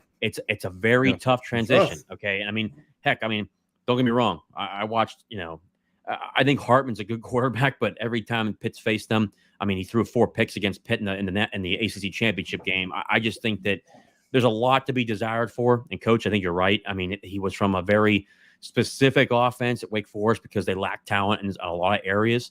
I did like the wide receiver room. I thought they had good talent. NFL talent. But their offensive line was not great. I mean, they needed to make sure they had the RPO down. This is a very different set of offense. And I personally, I just don't know if Gerard Parker's the right guy. I was so disappointed that was the hire. You've got a great head coach. I think he's going to be a stud there. He's out recruiting what Brian Kelly ever did there. Number one. Exactly. For sure. And that's what I was talking about too. Yeah. The fact that the administration kind of gave him the shaft a little bit in terms of what he could get as an offense. I mean, especially the defensive guy. That's your top hire, is your offensive coordinator. He's the head coach of the offense. Yeah. I'm just, I thought for sure they were going to get the stud out of Utah. They just didn't give him the money. Coach was pissed when they had him at that basketball game there during the season, and they were just waving to the crowd. And then over $1 million at Notre Dame, you don't do it. Yeah. What the hell? Coach was pissed. They got a $20 billion freaking endowment. Yeah. And that's why I was just so shocked. I'm like, all you need is the right offensive guy. And I think Notre Dame is a very big time contender. But just when I don't know. I think, the quarterback recruiting has been sketchy. They can't get, when's the last time Notre Dame had a really good quarterback? Well, I like Kenny Minchie that they brought in as a freshman. I like him, but there's just a lot to be. They're just not sure about it. But that was his first class, or second one, I guess. Yeah. But I mean, you think about it. It's been Brian Kelly had the teams the way that he did it, and don't get me wrong. I mean, he won a lot of football games there. Well, Brian Kelly's more of an X's and O's. He's not a recruiter, and I think this is why right? No, and this is why I think people are higher on him at LSU, because at LSU you don't have to do. They recruit themselves, so it's like you naturally have the talent, and all you need to do is put them in place. Whereas Notre Dame, I mean, it's still the biggest game if they come to your city. Now, don't get it twisted, but for a recruit now. They wasn't alive when Tony Rice was giving everybody the business at Notre Dame. You know what I'm saying? So it's like it's hard to get those. Tony Rice. Hey man, I'm from South Carolina, baby. Tony Rice, shout out, man. He's a baller, bro. Listen, man, they can't. But Freeman is so much more a people person and a recruiter. But he's got to get a quarterback. And again, Sam Hartman could prove me wrong. He could go out and go to Notre Dame and light it up, but. I'm always iffy when a quarterback goes from a system designed to make you good to a system where you actually have to be good. You got to use your talent plus the knowledge of the offense. It's all timing. It's an absolute terror, man. Especially your year one. You're really your first 6 games of the year. I mean, by game 3, you're kind of in a rhythm. You're hoping you're in a rhythm, but if you can't get it down to where guys are just messing up, running wrong routes, timing's off. One game can mess up your season. It's just, I can tell you right now, if that OC is as bad as you guys think he is, Dude, Sam Hartman's when I Sam heard Hartman's Gerard gonna Parker, he's I gonna almost need to died. be good. Can he be as bad as Tommy Reese was though?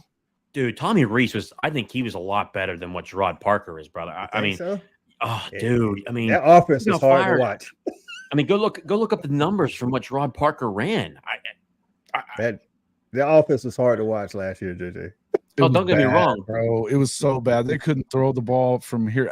I mean, man, I got a bigger arm than that. Come on. Oh man. Oh, trust me. When they lost to Marshall, I knew it was gonna be tough sledding for a little bit. But I mean, that's what the hell they lost to what Cal? Well, Marshall, Cal. Was it Stanford? But the way that they turned it around at the end of the year, though, too. I mean, for them to go out there and still get 9 wins after all said and done. That was crazy. After losing to You know? Marshall at home and still go get 9 wins. Like I said, I like Marcus Freeman. I don't know much about the OCs. I mean, I'll take you guys' word for it. But I think the other quarterback really, I mean, I can't remember where he went, Arizona State or Arizona. I don't know where he went, but all I know is that they lost both their quarterbacks. They lost both their quarterbacks that played last Alabama, year. Obviously. Yeah, but I think Alabama's a little bit of a jam. Trash. Their defense better step it up this year because I'm not sure how I don't know how the quarterback room's going to look. He's going to be Nick fine. Saban, Nick Saban is smart enough to know that he's got to go back to a run heavy offense. You know what I'm saying? Like Nick Saban's not going to go out there and let Milroe throw the ball, 35, 40 times. He's going to run the ball a lot. He's got Tommy Reese, who's got the guy to do it. Listen, though, here's the thing. I mean, everybody's seen Jaden throw. He can throw the ball. It's not about that. It's about whether they put him in the right position. But they do need to run the ball. You get the best running backs all the time. You got they got the number 1 running back last year with the number 4 running back. So huge offensive line too. I mean, come on, and Jaden can run the ball. And a great defense. Well, I ain't gonna say great, but they got great talent on that defense. Of course. And you know what? They're gonna do things the way that instead of the way they were doing it before, they're gonna do it the way Nick likes to do it now. They're gonna bully ball everybody to death all year. That's definitely gonna be the MO this year. They're gonna try to it's gonna look a lot like they have a top 2 roster in the country though, too, man. I don't buy that they're down. I don't think they are. Man. I think they play well, but I really want to see when they go up against a team like, for instance, like prime example is what happened last year with Tennessee. I just want to see when it starts to get hyper, what does that team starts to look like in terms of, if they're going to run the football. Yeah, no. Alabama, when they face Tennessee, an up-tempo offense like that, you can't get behind. You got to control the clock. But then again, I mean, Alabama has the talent. They can do whatever they want. I mean, up front, they got one of the best offensive lines. I think this year, though. I think Alabama's defense will play better against Tennessee this year. Nick Saban, come on, he's gonna see the film. They'll play a lot more press man than they did last year. Kool-Aid's better. Their safeties are more athletic, so I think they'll play a lot of more press man, throw those timing routes off from Tennessee. And that's what Pitt did. I was kind of shocked Alabama didn't do that. That's usually their MO is get the bully the offense. That's why I love Nick Saban and the way he plays defense. I was a little shocked that they weren't getting very aggressive with them, especially because Alabama has the talent. Yeah, there's no denying that. Yeah.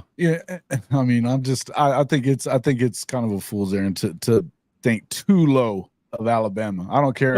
For sure. I mean, come on, man. They're still going to be. Mm-hmm. And in fact, this is probably how much of all this quarterback talk is even real. I mean, Nick knows how to play the media. He could be telling everybody all that. I've been telling everybody at practice, I want somebody win the job. Somebody, like he didn't know who the hell was the quarterback a month ago. I don't buy that shit. The only thing that gets me a little bit is obviously when you come out of spring. The only reason why I took the rumors as true is because when you bring another guy in mid-year, I mean not mid-year, but midsummer, you got to start asking questions. You don't bring that guy in for nothing. You know what I mean? But regardless, I go based off of Milroe in the Texas A&M game last year. I mean, he didn't look good in that game. I'll give you that. He did not look good. Here's the other thing you'd say, but you got to say this: if Texas A&M did anything well, it was play defense, and they're big in the trench. Right? Coach, here's what I want to know: what is your thoughts on Georgia's? Obviously, they just named their starting quarterback. I really get to look him up a lot. I mean, obviously, they said they kind of I saw pretty much he was going to win the job. I mean, Coach, I've been calling it. Yeah, he's been calling it. Yeah, man. I mean, it was Carson Beck, but I mean, all these coaches, they have to do what they have to do, keep the competition open because guys are in the transfer portal as soon as they hear they're not starting. Right. You know what I'm saying? We got some talented guys. I mean, I think Brock Vandegrift is the most athletic guy of the three. I think Gunnar Stockton to me is a little bit better than Brock though, but Brock knows the system a little bit better because he's been there longer. But I mean, when you're talking about just quarterback play and arm talent, it was Carson Beck all the way. Now the thing is, Stetson was a gamer. You know what I'm saying? So Stetson, Stetson got better and better over the years. I was a doubter, initially. He made me a believer, but the thing is, can Carson? I know Carson has the talent. I know he can make the throws. We saw it in mop-up duty last year. We saw it in the spring game. The dude got arm talent. Is he a gamer? And can he be a leader? One thing I'll say about Stetson is when you play on a team sport, everybody plays with you, but will they play for you? And those dudes played for Stetson. You know what I'm saying? Like that was evident in 2021 when Nolan Smith was like, yo, stop asking me about JT Daniels. Stetson's our guy. That's my quarterback. You know what I'm saying? Will they play for Carson Beck? You know what I'm saying? And if so, it's going to be fine because we got like crazy talent on the outside. So no yeah, that's expected. But that's the one thing that you gotta. I mean, the one thing about it is that I mean, you're only if Carson Beck doesn't go and win the national championship, which is 3 in a row, then it's a failure, right? I mean, which is the NFL is already saying one and done. 90 years it hasn't happened. Yeah, so NFL saying one and done. That's what they're saying about Carson, and like I said, that's what his talent says, and what we've seen when the bullets get to flying. The good thing is we got a little 2018 Clemson going on where we start out light in the schedule. We have chance to get out there, get the timing down, get the nerves out, the butterflies going, whatever. I'm the starter now. Like we still open up with UT Martin and Ball State. Come on, man. I mean. True. I mean, listen, it is what it is, bro. I mean, it's extra practice. I mean, no disrespect. We were supposed to play OU, as Greg Sankey said no, because it was already a deal in place for Georgia to go to Oklahoma in the first year of the SEC, so he didn't want them going back to back. So, but I mean, the schedule sets up for Carson to have. I'm not saying he's going to New York. He's set up to have a Heisman-like season. You know what I'm saying? Well, he definitely has the guys on the outside, as you said. They've got the best tight end room in the country. They've got arguably the best running back room. One of the best running back rooms in the country. They're not lacking in talent there. As I said, if Alabama has a top 2 roster, the other one is Georgia. Right? Yeah, it's Alabama, Georgia, and Ohio State. That's just what it is. Absolutely. So I'm good with it. Says week 3 gonna be hell for them dogs, though, says stat guy. Hey, he likes to come in and get it off his chest before the week actually gets here. Yeah, wasn't that game over in the first quarter last year? Bro, they didn't even have nobody in the stands at halftime, bro. Stat guy. Yeah. And I mean, listen, not for nothing, but Spencer Rattler ain't the dude. He's just not the dude, man. He's so up in. He's like a couple of these quarterbacks out here, man. Just up. He's got the arm. He just don't have it up here, man. He falls apart in certain times, right? We'll see. Yeah. So we'll see a lot of passing, I think, from the dogs at the beginning of the season, just to get some timing down with those receivers. Plus, we got some injuries in the backfield, so we need to let them get kind of healthy before we get into the meat of the SEC schedule. So. Tell me what you think about Kentucky, though, real quick. I want to know about what you think with this quarterback. If they stay healthy, I got them coming in second in the SEC East. Mm-hmm. Okay. Yeah, because Stoops is great. I think Stoops is an underrated coach, but he's really good when he has those, juniors and seniors. And then I know Will Levis had the physical makeup of an NFL quarterback, and I don't disagree with the physical makeup and attributes, but Leary has done more and proven it. So I think they upgraded at quarterback. I'm not really worried about them losing Kavasier Smoke. I think they'll be just fine with, what I'm saying, him going, because Stoops always has a running back, and he always likes to they run the ball well, right? When you run the ball well and you run it a lot, running backs show up.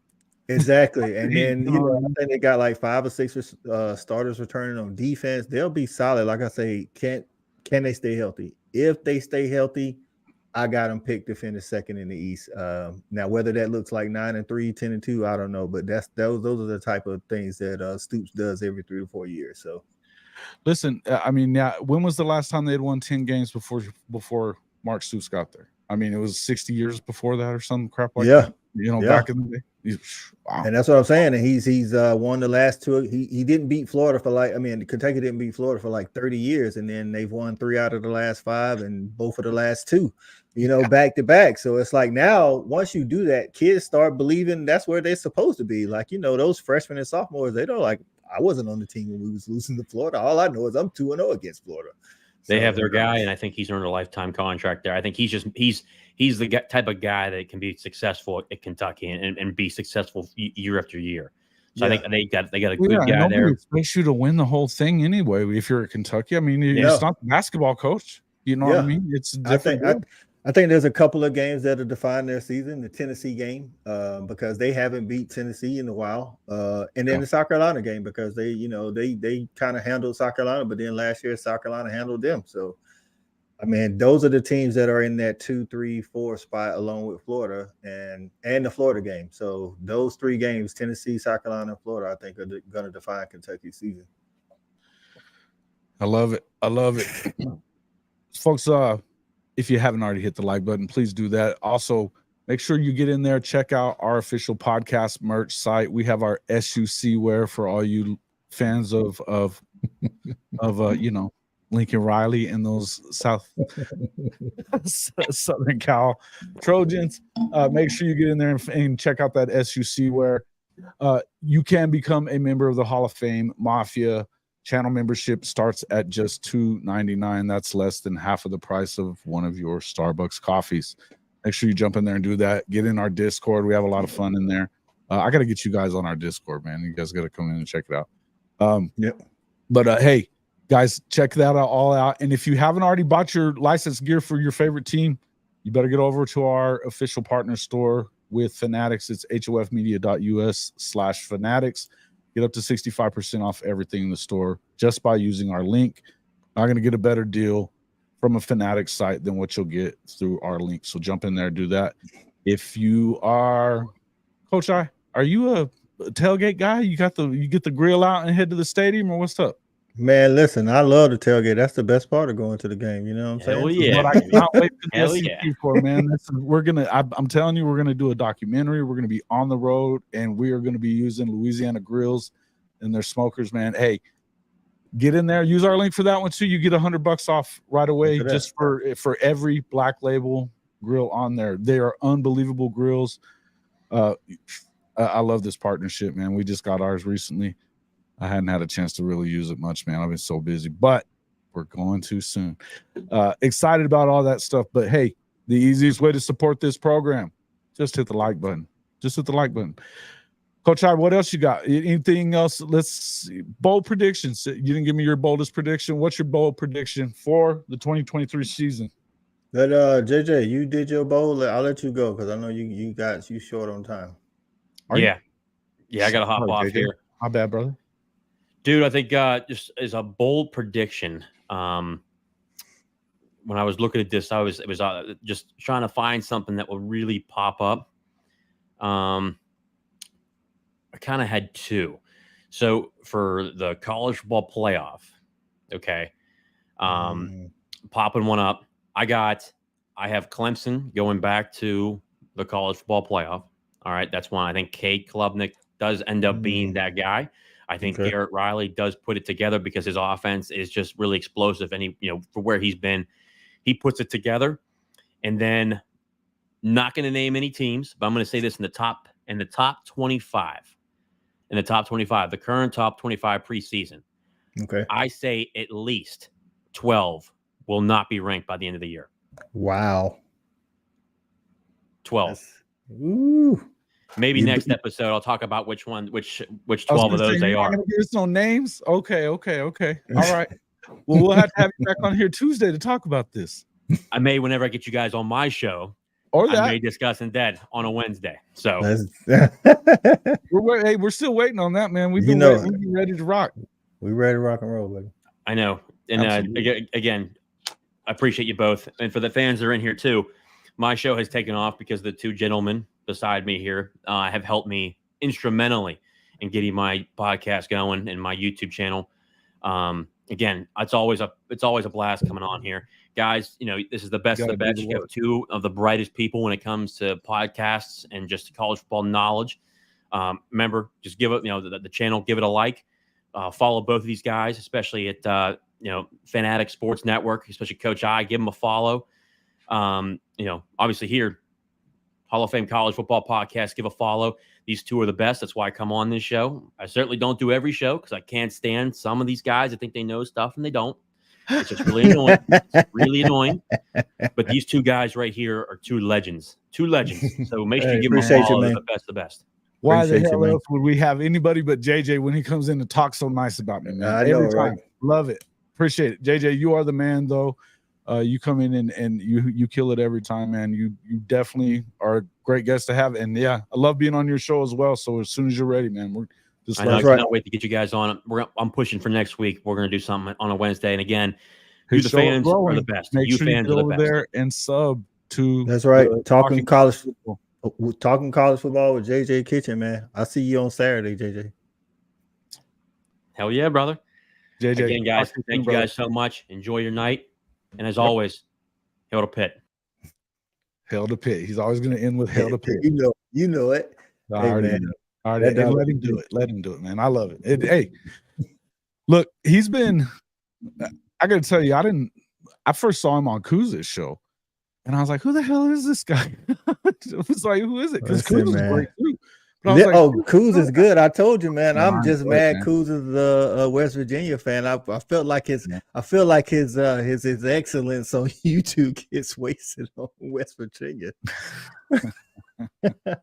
Listen, man. I met JJ. I was looking for a Pitt fan to do a Pitt preview in 2021, man. And I just put it on. I put it on Twitter, man, and the FQ Pitt reached out and said, we got a guy. And once he came on, it was just like Sheldon said today. I was like, man, this dude's like, like he's a pro. Tim Fitzgerald, who was on the show the other night with us, right? Yeah. He's been around this game for a long time, And he was on, it's probably a month and a half ago with us. Yeah. And it was the first time he had ever met JJ. And by the end, he was like, JJ, I am super impressed with you. Everybody talks about it. So, I mean, again, he's definitely, folks, if you're not already a subscriber to his channel, whether it's Pitt information or not, get over there because he talks about a lot of stuff. Yeah. He put out that one the other day was fire. The one that he was talking about with the Apple deal, possibly buying ESPN. Yeah. That could change a lot of stuff, man. And he kind of came at it from an angle I wasn't even thinking of. You guys got to go check him out, man. He knows his stuff, man. He be on that especially that conference realignment here, in the last year or so, man. JJ be on that stuff, though. He was right about FSU. He said they ain't going nowhere. They ain't going nowhere. Yeah, man. That's what I'm saying. Get over to Talking College Football with JJ Kitchen, man. Get him to 1,000 subscribers, man. Come on. We got to get him there. Man. Share him around. Let everybody know. Got to get there. All right. Coach I need your bowl prediction before we get out of here. Oh, man, I don't like doing bold, but I'll do it for you, Jason. Give me, I guess to some people, I think bold is Washington is winning the Pac-12. I think their offense is not going to be 2019 LSU, but it will look a lot like maybe 2020 Bama. What? Hey, man, I'm telling you, they got some talent. They got their 4 top pass catchers come back. Michael Penix. The only thing that can slow them down is if Michael Penix gets hurt. You know what I'm saying? They got Trice on the other side on defensive line, preseason All-American. I worry about the secondary a little bit, but I think they'll be all right. I think their offense will be their best defense because they'll put people in, those rock and a hard place where you got to score some points. You know what I'm saying? So, that, and I'm gonna call it. I don't know if I believe it. I'm gonna call it right now. Penn State wins the Big Ten. Penn State. Well, Stat Guy gave us $2 for us to throw in his bowl prediction. Wisconsin wins the Big Ten. He said, "What? Hey, he dropping that. That's like hot off the tape. I talked to Stat Guy before I came on here. He ain't say nothing about it. That is so hot. Blister my fingers to even have my hand on the mouse right now." wow. But you know what's crazy? I heard somebody on the radio driving, coming from getting my son from school, and it was on a college football radio show. They said that Wisconsin was going to make the Big Ten championship. I'm like, I like Luke Fickell, but wow. Yeah, I think it's tough, man. You know, but here's the deal. They're going to be in the West. The West is trash. It is. Trash. It is. Right? They have Iowa in the top 25 in the AP poll. I don't think they scored 25 points all last year. I don't know. I mean, I guess when you put it that way, you're right. I mean, if you look at it, as long as they beat everybody in the West, a little better, right? All they got to be is a little better. They're right there. You know, at the end of the year, and I don't know. I mean, I like their quarterback situation. I just don't know. The Big Ten, we haven't seen a whole lot of offenses that are dynamic like that make it there, right? Because that cold, when it's cold, speed slows down. It is. It's exactly why I'm telling you. I think that's why Michigan's been up on Ohio State. I'm telling you, if they played that rivalry game indoors, Ohio State wins, no question. I would agree. It's like we talked about. I think matchup wise, there was one team that could have beaten Georgia. I've been saying it for 2 years. I've been saying it since the beginning of 2021. Ohio State is the team that will give us the most problems because it's going to be indoors because we don't, you know what I'm saying? It's going to be a bowl game, a playoff game. And, their offense and that passing attack and then those wide receivers, they literally have had the number one wide receiver class like the past 3-4 years. I mean, Hardline is doing the thing, right? God, man. What are we talking about? I mean, if you was a wide receiver, why wouldn't you want to play for Hardline and in that system? So sure. And it seems like it just gets better and better all the time. Crazy. Look, I think with mine, I would probably go. I think that my bowl prediction is going to be in the Pac-10 or Pac-12 as well. I got Oregon State, DJU. They're going to win it. I think, they brought a lot back from that 10-3 team last year, man. And I think DJU will look improved. I'm not saying he's going to look Bo Nix improved last year, you know, because that was crazy. But he doesn't have to be that good. I mean, they were good at 10-3 without a quarterback that could really throw, man. They ran the ball so well, and he's got a big arm. I think that situationally it's a pro style offense. I think it works for him, you know? I think they can go in there and get it done. And I don't think they're going to ask him to run, which is Clemson, you know, offense. If you think about it, Deshaun Watts up pretty good. They don't have to play all the top teams on that side. So so they're not going to ask him to run a lot. Even I know people see DJ and they say he's a big guy, he's a runner. He's not a runner. He's actually wants to throw the ball. So that was one of the problems at Clemson, you know. But their system was built for runners. So I think he's going to play better, man. And if they play like they played last year, I mean, I don't doubt it. I think USC, Washington are the favorites, but Oregon State may have something to say about it. Well, and they have such a I mean, if you're Oregon State and Wazoo now, and I think Wazoo's just overmanned at the moment, but you have one shot to find some way into a big conference. You go win the Pac-12 with one loss and get a chance to maybe get into that playoff somehow, sneak in there. Yeah. It could change things for you for that school, you know. I think it may still be a little too late. But then again, who's to say I don't think that anybody a year ago would have predicted until you started seeing Kliavkoff just fumbling and screwing everything up. But you didn't predict the Pac-12 being dead after this season, right? No, not this quick, you know, but he kept telling people, hey, we got some deals. We just trying to decide which one we want. And at the end of the day, they didn't have a deal at all. Here's what and look, but they were offered money by Apple. Now, if you didn't take that deal and now Apple's about to buy ESPN, which would have gotten you the exposure that you needed, and this conference is over now, the guy hasn't made a single right decision. It's almost impossible to be wrong that many times in a row, isn't it? I mean, shit. Hey, if you believe your own, and fall into freaking one right decision.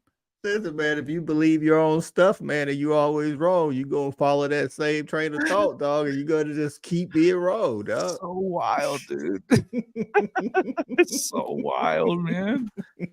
And like you say, now look at it. It's like you say, Apple, if they finish that deal with ESPN, oh my God, the backlash he is gonna catch in the media. I don't know what he's planning on doing after the Pac-12 is gone, but I don't think he know was if anybody okay wants to in the end. hire him. They liked him then. They liked him there, and he don't need to do shit else. He already. I Yeah, mean, you're right. they have to pay him. You know, they're gonna They have to still gotta pay him. anyway. They still, Yeah. but then again, they still owe Comcast or one of them like 50 million. I mean, he may have to get in line. Yeah. But what a deal, man! What a deal for all of it. But I mean, literally, they were talking. They turned down deal after deal. They turned down the opportunity to merge whenever Brett Yormark brought that to him. When it was starting to look as if, hey, we're in the driver's seat here. We got the best 4 G5 schools to come to our league. You better come on too. And they turned their nose up at it again. Once the smoke started about USC and that you can make that many freaking wrong decisions in a row. Once the smoke, listen, man, once the smoke started about USC and UCLA leaving, he should have been on it like right then. Like, okay, let me head this off at the pass. Even if it looked like a bad decision at the time and he took the Apple deal or whatever, it's like now everybody just started dominoes. It's like everybody's leaving. They say, okay, Big Brother's leaving, so I guess we all should leave. Now he's left with Cal, Stanford, Wazoo, and Oregon State. Man, not a good look. And Cal and Stanford, I mean, come on. You don't even. That's not who you want. No, you know, the Mountain West isn't even trying to talk to him. They're trying to because the Mountain West said, man, listen, man, we respect the academics, bro, but you don't bring us nothing on the field. And the field is where we make the money. The field is where we make the money. Come on, man. Of course. It's but that was whenever I watched that video of JJ's the other night. I was like, son of a bitch, they're gonna end up with ESPN, and all they had to do was sign that streaming deal. They probably would have lived. Hey, man, so bad. He had a good deal in his face. He kept trying to bigger, better deal him. He's like, if Apple will give me this much, then somebody else will give me more. No, Apple was what you should have got. It should have. And on top of that, here's the thing. The biggest problem with him has been, it's easy to put it all off on Klyavkov. His biggest problem was that he is not able to talk anyone into shit. Well, I mean, those conference presidents didn't listen to him at all. Would you? I mean, if you hired the guy, I mean, if he was bringing you opportunity, and I don't know what was going, but all I'm saying is, there's a lot of shit that was going on there, and they share in that because of that hubris that they exhibited, that they're so much better than everybody else. Made it about academics when it's not about academics. Academics don't have one thing, doesn't have anything to do with the other. And if it did, they wouldn't have given a shit about the deal. They would have just signed the cheap one and kept the league. I was about to say, if it was truly about academics, they would have signed the first deal. So. Right. Plain and simple, right? I mean, plain and simple. So, hey, man. Football season's upon us, bro. You know it. I'm ready for Saturday. I know it's no like big time games, but I just glad football is back. You know what I'm saying? I wonder what it's going to be like in that stadium over there in where Coach is going. It's going to listen. At least the first half should be. You know, I think Notre Dame's probably going to give them. Like, it's going to get bad. I think. You know. Yeah, but I mean, the main thing is like just the Irish people, and they love in Notre Dame. That place is liable to be like a soccer match, man. And you know how it is over there, the Premier League. Those dudes, I mean, yeah. I think it's like I say. Listen, man. I would love. Are going to be out for college football, man. I can't wait. I'd so Coach stays safe. Yeah, definitely, because it get if it's like the soccer games over there, it gets rowdy over there. Right. Well, Coach man, I appreciate you coming on the show. Tell everybody how to find you, and we'll definitely be back on with you Saturday night. And then we'll have to stagger it or something coming up so we could go on each other's stuff. Bet, man. Yeah, man. You can find us on the Fan Addict on YouTube, man. Fan Addict Sports on every other social media, man. We do a live stream on Tuesdays with It's Respect the Hedges, man. All Georgia football, and then on Saturday night, man, we do a Saturday night recap of the day's games, man. We started 2 weeks ago just with some preseason. Jason's been on. Listen, man, we've been in there. Hey, it's been hot to trot up in there, man, and we just keep guessing. Yeah, man. So every Saturday, 10 o'clock Eastern Standard Time, man. Y'all make sure y'all come check it out, man. Hey, man. They definitely, and I know if you guys haven't already gone over there and subscribed, make sure you do, because hey, that night that the Mafia showed up, it was a good night for us, man. We enjoyed it. Shout out to the Mafia, man. Hey, man, Kim and Hank, man, they keep it going. I appreciate it. I love, man, my Mafia. We say this every time, man. If it wasn't for these guys in our audience, we wouldn't still be doing this. So, I mean, as much fun as we have talking ball, We do it for these audience members, and we appreciate every one of them. Folks, thanks a lot again for coming back on the show with us. I will definitely be back on, maybe on with Cody. I'm not exactly sure what time that's going to be on Saturday as well, but we'll be back on the show on the Snap Count on Saturday night with Fan Addict Sports Network. Get over there and check us out. Make sure that if you're not already a subscriber, make sure you get over there and do that. And if you're not a subscriber here, do that as well. Right. Hit that the like thumbs up on the way out, people. Make sure you at least clean your feet on the way out. Come on, folks. Love you guys. We'll talk to you on the next one. Peace.